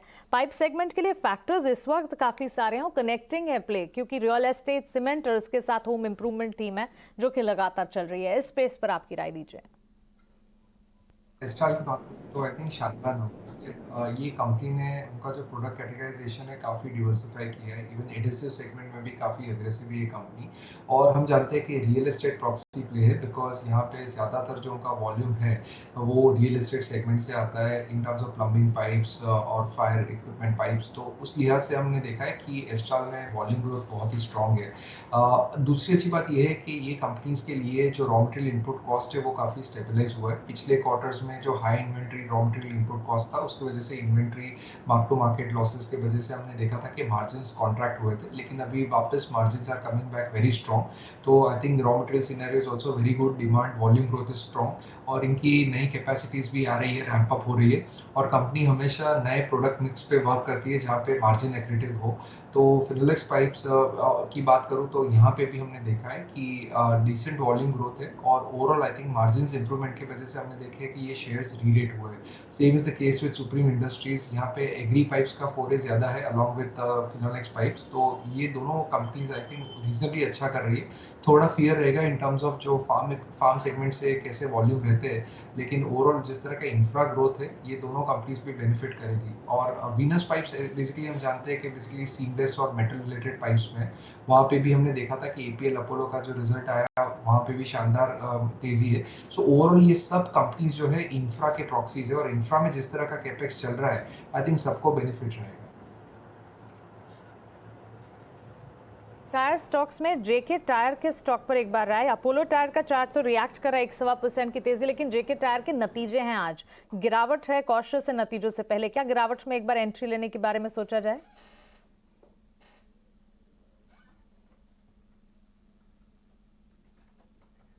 सुमित, ये सवाल आपके लिए। जी, स्टॉक देखिए 3 से 4 सेशन से बिल्कुल एक फ्लैट मूवमेंट पे है, बिल्कुल कंसोलिडेशन पे है। तो मैं यहाँ पे वेट करूंगा। स्टॉक का एक बहुत स्ट्रॉन्ग रेजिस्टेंस है, जो पिछला इसका हाई था करीबन 205 से लेके 210 का एरिया। तो बिल्कुल मैं वेट करूंगा फ्रेश एंट्री के लिए। नीचे में अगर किसी के पास ऑलरेडी होल्डिंग है, आप यहाँ पे 186 का एक ट्रेलिंग स्टॉप लॉस के साथ बिल्कुल खड़े रहिए। स्टॉक ने काफी अच्छा मोमेंटम दिया था फ्रॉम 150 टू 200 लेवल्स, तो एक फ्लैट सा रहेगा, लेकिन आप वेट कीजिए for the fresh entry above the 205 levels. Okay, Kaynes technology focus में है। इलेक्ट्रॉनिक मैन्युफैक्चरिंग देश भर में बढ़ रही है और कुछ केन्स जैसी कंपनियां बहुत शानदार काम कर रही हैं। अगर आप रिजल्ट्स देखिए केन्स का तो आपको मालूम चलेगा। और ये देखिए 16% ऊपर है केन्स का स्टॉक आज। हमारे साथ मैनेजमेंट जुड़ रहे हैं, एमडी रमेश कन्नन और सीएफओ जयराम संपत। जेंटलमैन, आप दोनों का स्वागत है और आपको मैं कांग्रेचुलेट कर दूं। बहुत ही धमाकेदार आपने परफॉर्मेंस दी। जब आपका आईपीओ आया था तो बहुत सारे लोगों के मन में संदेह था वैल्यूएशंस को लेके, लेकिन आपकी परफॉर्मेंस ने काफ़ी लोगों को अपनी तरफ आकर्षित किया है। मैं जानता हूं बहुत सारे funds have been buyers last कुछ महीनों में। तो सबसे पहले मैं आपसे बात करता हूं रमेश जी। ये तो हो गई क्वार्टरली रिजल्ट्स। क्वार्टरली रिजल्ट के बहुत ध्यान से मैं अभी हम लोग बात करेंगे, लेकिन एक लार्ज पिक्चर आप हमें बताएं। नेक्स्ट 1-2 साल में जिस हिसाब से देश भर में एक इलेक्ट्रॉनिक मैन्युफैक्चर की भयंकर डिमांड शुरू हो गई है, समय बदल रहा है, क्या टारगेट्स आपने सेट कर रखे हैं 12 से 24 महीनों के हिसाब से अगर देखा जाए तो? Companies like us are having good potential now because the government support is also there, as well as the geopolitical situation. So our customers are pressed to move to India. Only thing is we have to gear up and we'll become another China-like large manufacturing house. We have set targets at 1,700 crores going forward this year, and coming year we are having almost the similar type of growth. 1700 crore की जो आपने target है top line की unchange रखी है, ये you are sticking to it, बिल्कुल ठीक है। जयराम, आप मुझे ये बताएं कि ये बढ़ती हुई टॉप लाइन में जो 1700 का अभी बातचीत चल रही है, इसमें आपके मार्जिन इंप्रूवमेंट के लीवर्स क्या हैं? करीब 16.5 के करीब आपने मार्जिन किए हैं। मार्जिन इंप्रूवमेंट के लीवर्स मतलब ब्रॉडली अगर मैं 2 से 4 क्वार्टर अहेड की बात करूं तो क्या क्या किया जा सकता है कंपनी में जिससे मार्जिन इंप्रूव करें ब्लेंडेड? सी हमारे बिजनेस में एनीवे नमस्कार Ajay ji, thank you for having us. ये हमारी बिजनेस में essentially operating leverage plays an important role. So अभी जैसे कि कुछ हमने गेयर अप किया हमारे कॉस्ट में एंड सो ऑन, सो उसके हिसाब से I think for the year and the year after next the non-production related expenses will not increase too much. There will be only capex and और हमारे जितने भी वर्कर्स वो सब इंक्रीज करेंगे। तो उसके हिसाब से ऑपरेटिंग लेवरेज 1-2% मिलने वाला है हमको definitely over coming year as well as the year after next. जैसे FY24 FY25 में आप एक्सपेक्ट कर सकते हैं कि परसेंटेज वाइज इंप्रूवमेंट जरूर रहेगा, इन बोथ एबिटा लेवल पे रहेगा और सम टैक्सेशन बेनिफिट्स भी है हमारे पास, तो इसीलिए आपको पैट लेवल पे भी आपको कुछ मिलने वाला है। आखिरी सवाल, अगर मैं आपके रेवेन्यू सेगमेंट को देखूं, ऑटोमोटिव, इंडस्ट्रियल, रेलवेज, इसमें सबसे बड़ा डेल्टा कहां पे आएगा? अगर हम 1-2 साल की बात करें, एक टॉप लाइन 1700 उन्होंने डिस्कस की आपके एमडी साहब ने, लेकिन सेगमेंटल की बात करें तो सबसे ज्यादा डेल्टा ग्रोथ कहां से आएगी? देखिए अभी जो हमारे पास RFQs वगैरह हैं, आपको तो मालूम है ऑटोमोटिव सेक्टर हमेशा स्ट्रांग रहता है, लेकिन हमारे पास additional delta RFQ few notice, it will be more like industrial and railway segment में भी काफी एक्सपेक्टेशन है कंपेयर टू हमारे पास में लास्ट 2 इयर्स में रेलवे सेगमेंट थोड़ा सा म्यूटेड था। रेलवे सेगमेंट में भी काफी एक्सपेक्टेशन है, इंडस्ट्रियल में काफी एक्सपेक्टेशन है। ऑफकोर्स ऑटोमोटिव का स्ट्रेंथ रहेगा, एटलीस्ट 1-2 साल तो और वो अच्छे से इंप्रूव होने वाला है। और एक और चीज है, ईवी सेगमेंट जो है वो काफी स्ट्रांग हो रहा है और हमारे पास नॉट ओनली 4 व्हीलर बट उसके इंफ्रास्ट्रक्चर के काफी अपॉर्चुनिटीज आर देयर, सो वो सब लाइव हो रहे हैं। सो ये 3-4 सेक्टर हैं और डिफेंस एंड एरोस्पेस एक सेक्टर है जो हमारे पास ऑलरेडी क्लाइंट्स हैं, उनका फायर अप होना बाकी है, तो वो शायद इस साल शुरू हो जाएगा। और मेडिकल में भी एक नया क्लाइंट है हमारे पास, तो उसको भी हम एक्सपेक्ट कर रहे हैं कि वो काफी पुश देगा। सो हमारा जो एक एम रहता है कि एक बैलेंस रखा जाए हमारे पोर्टफोलियो में, तो FY24 में वो शायद हम अचीव कर पाएंगे। तो ये बैलेंस रखने से भी आपको एक जो है बीटा लेवल पे कंफर्ट ज्यादा मिलेगा और पैट लेवल पे भी थोड़ा परसेंटेज वगैरह 1 से 2% इंप्रूव होने के चांसेस हैं। बहुत ही शानदार। रमेश जी, जयराम, आप दोनों का बहुत बहुत शुक्रिया आ जाने के लिए। आपके शेयर होल्डर भी बड़े खुश हो रहे होंगे जिस हिसाब से रिजल्ट्स रिएक्ट कर रहे हैं, स्टॉक रिएक्ट कर रहे हैं आपके रिजल्ट्स को। चलिए एक टेक चेक भी ले लेते हैं। राहुल, बहुत बढ़िया, ये देखिए कितनी शानदार मुस्कुराहट के साथ हमने बातचीत ख़त्म की है और ये जो है ये कॉन्फिडेंस और ये मुस्कुराहट आती है शेयर होल्डर की एक्सपेक्टेशन को पूरा करके। मुझे क्लियरली याद है जब ये IPO आया था तो लोग काफ़ी ज़्यादा बात करते इतना महंगा है, कैसे होगा, क्या होगा, लेकिन आप देखिए जब अर्निंग्स आती हैं तो महंगा जो है वो फेयर वैल्यू लगने लगता है, उसके बाद सब ओन करना चाहते हैं। पार्थिव है हमारे साथ, पार्थिव से एक क्विक व्यू ले लेते। ओके, पार्थिव चले गए, बट इसका टाइम, इसका बहुत ज़्यादा टाइम पीरियड हमारे पास चार्ट पे शायद हो या नहीं। संतोष, आप केन्स के चार्ट्स को चेक कर सकते हैं, रिसेंट IPO, इसलिए मैं हिचक रहा था आपसे पूछने के लिए, बट फिर भी।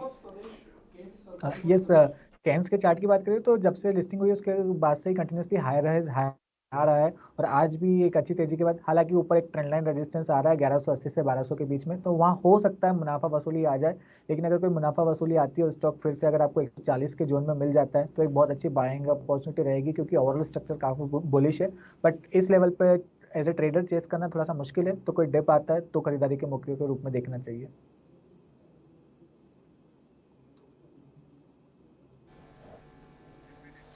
ठीक है, तो केन्स को लेके मैनेजमेंट से बातचीत हुई और आपको शेयर्स का एक मोटा मोटी व्यू पॉइंट आपको पता लग गया। तो जो शुरुआती नंबर्स का जो तेज़ का जो उसके बाद का जो रिएक्शन है वो आप देख रहे हैं कितना ज़बरदस्त है। 16% ये शेयर ऊपर आके कामकाज करते हुए आते हैं। देखते हैं कुछ और स्टॉक्स जहाँ पे पोजीशनिंग आज थोड़ी स्ट्रांग बन रही है। एक चंबल फर्टिलाइज़र स्क्रीन पे लेके आ सकते हैं। और संतोष, एक बार ज़रा आप ही चेक कीजिए चंबल फर्टिलाइज़र, आपको ये शेयर ठीक लग रहा है क्या? यहाँ पे कुछ पोजीशंस बनाई जा सकती है? यस, आज हम देखें तो फर्टिलाइजर स्टॉक्स में एक अच्छा मोमेंटम देखने को मिल रहा है। कोरोमंडल की बात हुई, दूसरा फैक्ट एंड एनएफएल वगैरह में भी मोमेंटम है। तो चंबल में भी आज मोमेंटम देखने को मिल रहा है। हालांकि ये 305 इसका 200 दिन का मूविंग एवरेज है, पहले भी वहीं अटका था। हो सकता है आज फिर से वहां तक जाए। मेजर तेजी बनेगी 305 के ऊपर ही बनेगी, लेकिन अभी हो सकता है वहां तक जा सकता है। तो एज ए डे ट्रेडर हो तो आप 295 के स्टॉप लॉस से बाइंग कर सकते हो for the target of 305।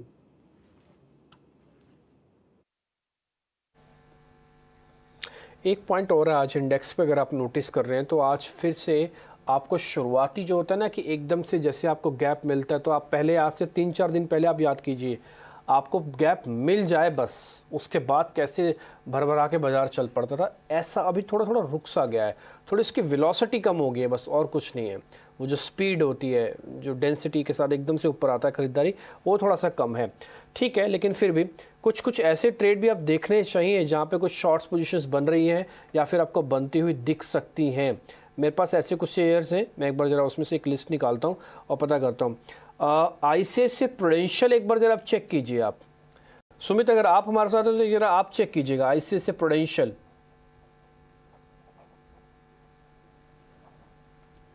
Just a moment sir, मैं आईसीआईसीआई प्रूडेंशियल, जी देखिए आईसीआईसीआई प्रूडेंशियल आज का जो फर्स्ट कैंडल है बहुत ही नेगेटिव फॉर्मेशन है और अपने 430 का जो लेवल है वो ब्रेक किया है। तो बिल्कुल आप यहाँ पे आज का ओपन हाई का ही स्टॉप लॉस रख के इसको आप मेंटेन कर सकते हैं।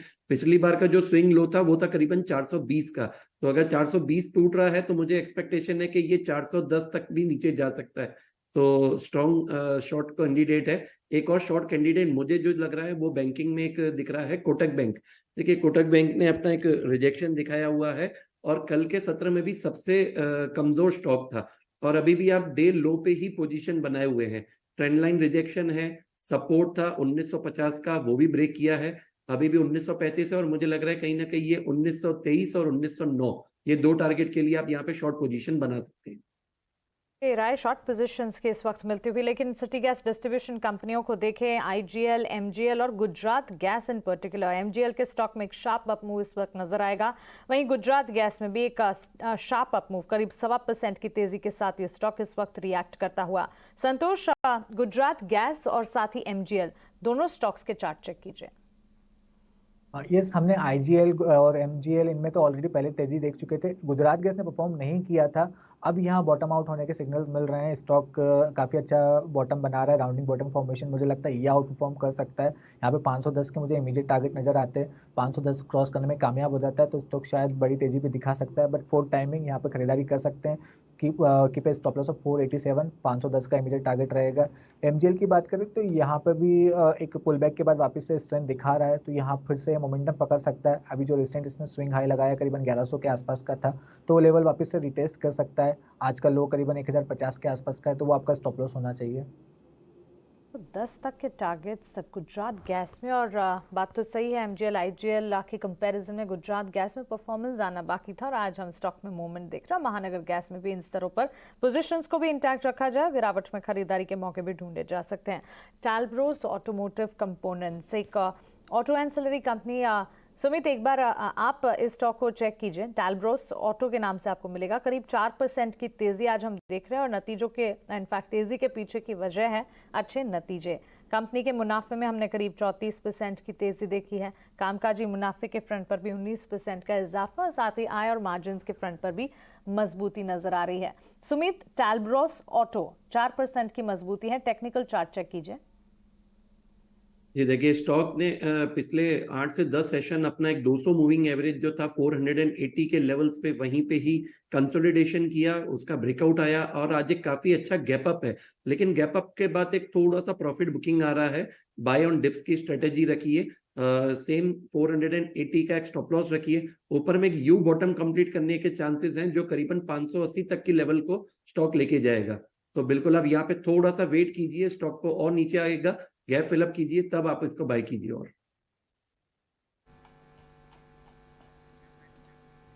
ठीक है, एक दो शेयर और भी हैं। आज सुबह एयू स्मॉल बैंक की बातचीत हो रही थी, ये शेयर भी थोड़ा टेक्निकली तो ठीक है। क्या शुरुआत में इसका वो डाटा इतना बन चुका है कि इसको वापस से एक इन्वेस्टर को आना चाहिए? एयू स्मॉल फाइनेंस आज पार्टिसिपेट तो नहीं कर रहा है।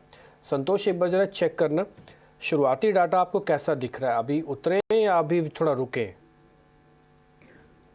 यस, एयू फाइनेंस बैंक की बात करें तो काफ़ी स्ट्रॉन्ग परफॉर्मर रहा है। पिछले 2 महीने में इसने बड़ी तेजी दिखा चुका है और अभी भी स्ट्रेंथ बनी हुई है। हालांकि जो इसका ऑल टाइम हाई है करीबन 735 के आसपास का ही है, तो वहीं ट्रेड कर रहा है। तो अगर ये 730 735 के ऊपर टिकने में कामयाब हो जाता है तो मुझे लगता है कि एक्सपायरी के पहले, मंथली एक्सपायरी के पहले इसमें और शॉर्ट कवरिंग बन सकती है। तो व्यू बुलिश है, आप अपना स्टॉप लॉस ट्रेल करते चले। अब आपका स्टॉप लॉस शिफ्ट हो जाना चाहिए 705 रुपये पर एज ए पोजिशनल ट्रेडर, और जैसे ही ये 730 के ऊपर टिकता है हमको 770 रुपये तक की एक शॉर्ट कवरिंग मूवमेंटम देखने को मिल सकती है।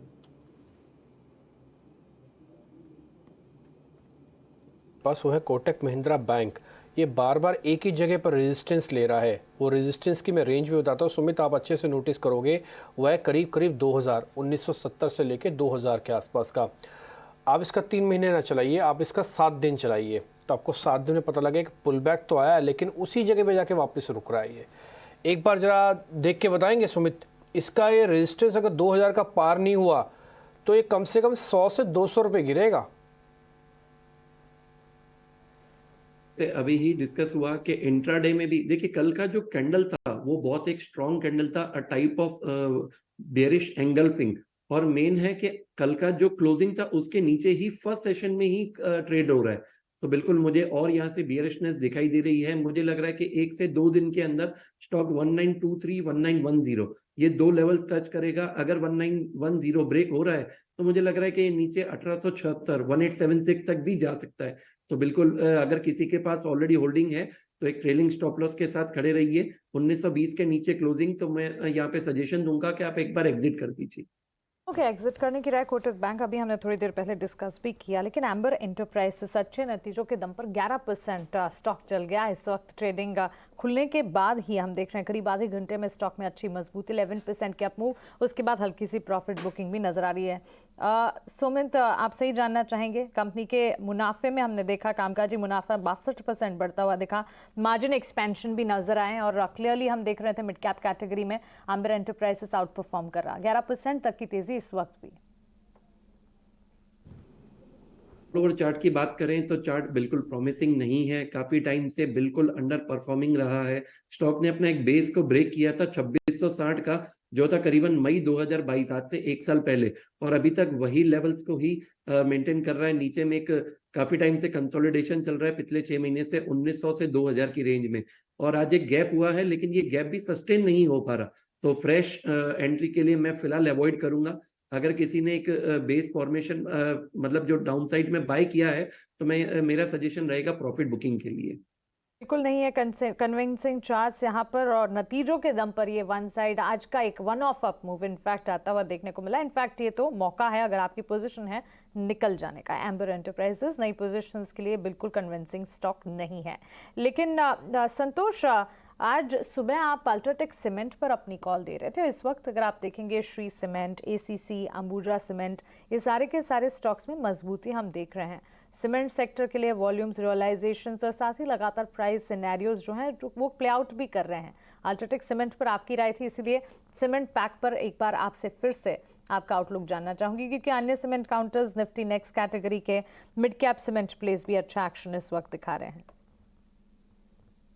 ओवरऑल सीमेंट सेक्टर की बात करें तो ओवरऑल तो ट्रेंड तेजी का ही है। अल्ट्राटेक सीमेंट में थोड़ा सा प्रॉफिट बुकिंग का रिस्क बन रहा था, लेकिन अगर सीमेंट स्पेस में जाना है तो मुझे डालमिया भारत काफी स्ट्रॉन्ग लगता है। स्टॉक में बिल्कुल भी वीकनेस नजर नहीं आ रही है, स्टॉक कंसोलिडेट करके फिर से तेजी दिखाने के लिए तैयार है, तो वहां पर नजर रखना चाहिए। ये स्टॉक तेजी दिखा सकता है 2140 तक के लिए, यहाँ पर 2080 का स्टॉप लॉस रखिए।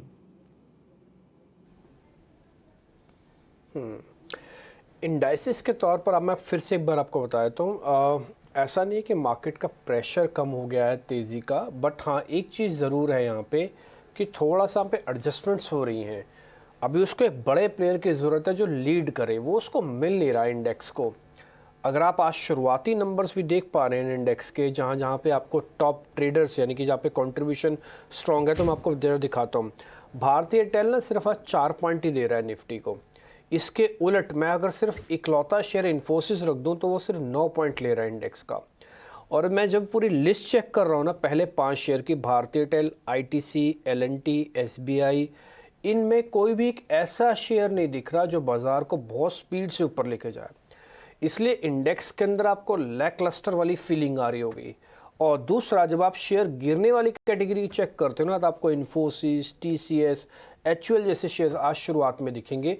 ये सारे लाल निशान में, जो 3 शेयर अभी मैंने डाल दिए, इनको अगर आप सिर्फ नाम से ही सुन रहे हैं ना, वेटेज के बारे में नहीं भी जानते, तो भी आपको आइडिया लग जाएगा कि जब तक ये शेयर ठीक नहीं होते तब तक बाजार ब्रेकआउट्स तो नहीं करेगा। रेंज में रह जाए वो एक अलग कहानी है। तो इसलिए रेंज में रहते समय ऑप्शंस वालों को ज़्यादा सावधान होना पड़ता है, क्योंकि कॉल और पुट दोनों ल्योर करेंगी, आपको अपनी तरफ खींचेंगी कि मेरे को खरीद लो, मेरे को खरीद लो। और जैसे आप खरीदोगे आप लगे हम फंस गए, क्योंकि दोनों के प्रीमियम्स को ईट कर जाएगी। सावधान, थोड़ा ध्यान से ट्रेड कीजिएगा। स्टॉक्स रहेंगे तो फिर भी एक बार ठीक है, कई बार ऐसा समय होता है जब इंडेक्स को छोड़ देना चाहिए, कुछ कुछ वैसा ही समय है ये। आते हैं आगे। एक शेयर मेरी लिस्ट में और है जिसमें ब्रेकआउट जैसा, ब्रेकआउट तो मैं नहीं बोलूँगा बट हाँ वो शेयर ठीक है, अशोक लीलैंड। एक इन्वेस्टमेंट के लिए सौदा रखा जा सकता है क्या सुमित? एक बार आप चेक करेंगे। डिम्पी जी देखिए, एक छोटा सा रेजिस्टेंस है, डेट इज अराउंड 155। अगर आप देखेंगे तो अक्टूबर 2022 से लेके काफी टाइम यही सेम लेवल से बार बार रिजेक्शन मिला है। तो एक अगर वीकली क्लोजिंग आ रहा है 155 के ऊपर, बिल्कुल आप इसको पोर्टफोलियो में ऐड कीजिए। जो पहला टारगेट रहेगा वो इसका पिछला लाइफ टाइम हाई रहेगा, दैट इज अराउंड 168 लेवल्स। लेकिन आप वेट कीजिए अगर पोर्टफोलियो में ऐड करना है। अगर आप डेली टाइम फ्रेम पे देखें, 200 मूविंग एवरेज को बेस बनाया है, काफी अच्छा वहां पे सस्टेन किया है। तो अगर ऑलरेडी किसी के पास होल्डिंग है, आप यहाँ पे स्टॉप लॉस बनाइए 146 का। Initially first target will be 168। Cantabil retail charts को एक बार देखते हैं। एक महीने में करीब 20% चला ये स्टॉक। 5 दिनों के ट्रेंड को अगर देखें 10% तक की तेजी, और इस तेजी के पीछे की वजह है कंपनी के पॉजिटिव नंबर्स। कंपनी का मैनेजमेंट थोड़ी देर में हमारे साथ जुड़ेगा भी, लेकिन संतोष, कैंटरबिल रिटेल के चार्ट्स को चेक कीजिए। ये स्टॉक एक हेल्दी करेक्शन के बाद बॉटम आउट हो रहा है, एक अच्छी रिकवरी दिखा रहा है। 1075 का एक रेजिस्टेंस जरूर है, अगर इसके ऊपर टिकने में कामयाब हो जाता है तो हमको 1140-1150 तक का एक मोमेंटम देखने को मिल सकता है, जो इसका 200 दिन का मूविंग एवरेज रहेगा। और नीचे अब जो सपोर्ट आ रहा है वो साइकोलॉजिकल लेवल भी और 20 डे मूविंग एवरेज भी है, वो करीबन 1000 के आसपास का है। तो मेरे हिसाब से बने रहना चाहिए। 1000 का स्टॉप लॉस पोजिशनल बेसिस पे माइंड में रखिए। 1150 का इमीडिएट टारगेट है, उसके ऊपर निकलता है तो और तेजी भी बन सकती है। इनफैक्ट कैंटरबिल रिटेल के मैनेजमेंट भी आज हमारे चैनल पे शो में नज़र आएंगे। हम बात करेंगे कि जो नंबर्स इतने अच्छे इंप्रूव किए हैं ये कहाँ जाते हुए नज़र आ रहे हैं। सुबह हम रिलायंस के बारे में बात कर रहे थे डिम्पी के साथ, और डिम्पी कह रहे थे कि काफ़ी पुल बैक दिया है। करीब 2500 रुपये के भाव से रिलायंस ने एक एंट्री का, ये देखिए शिवेंद्र निगम CFO कैंटरबिल रिटेल के जुड़ेंगे, लेकिन हम फोकस कर रहे हैं इस समय रिलायंस इंडस्ट्रीज से। 2500 के भाव से पुल बैक दिया है रिलायंस ने, और आपको 2460-70 ये 40-50 रुपये का पुल बैक जो है लेने का मौका है क्या? डिम्पी का ये सवाल था। इनफैक्ट आज 2445 से घूम गया। राहुल, इस भाव से लेना चाहिए? अभी भी फ्लैट है, 3 रुपये ऊपर ही है, ले लें एक बार?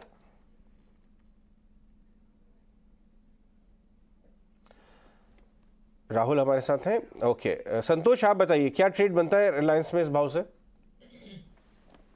रिलायंस इंडस्ट्री की बात करें तो एक प्रॉफिट बुकिंग आ रही है साइकोलॉजिकल लेवल के 2500 के लेवल से।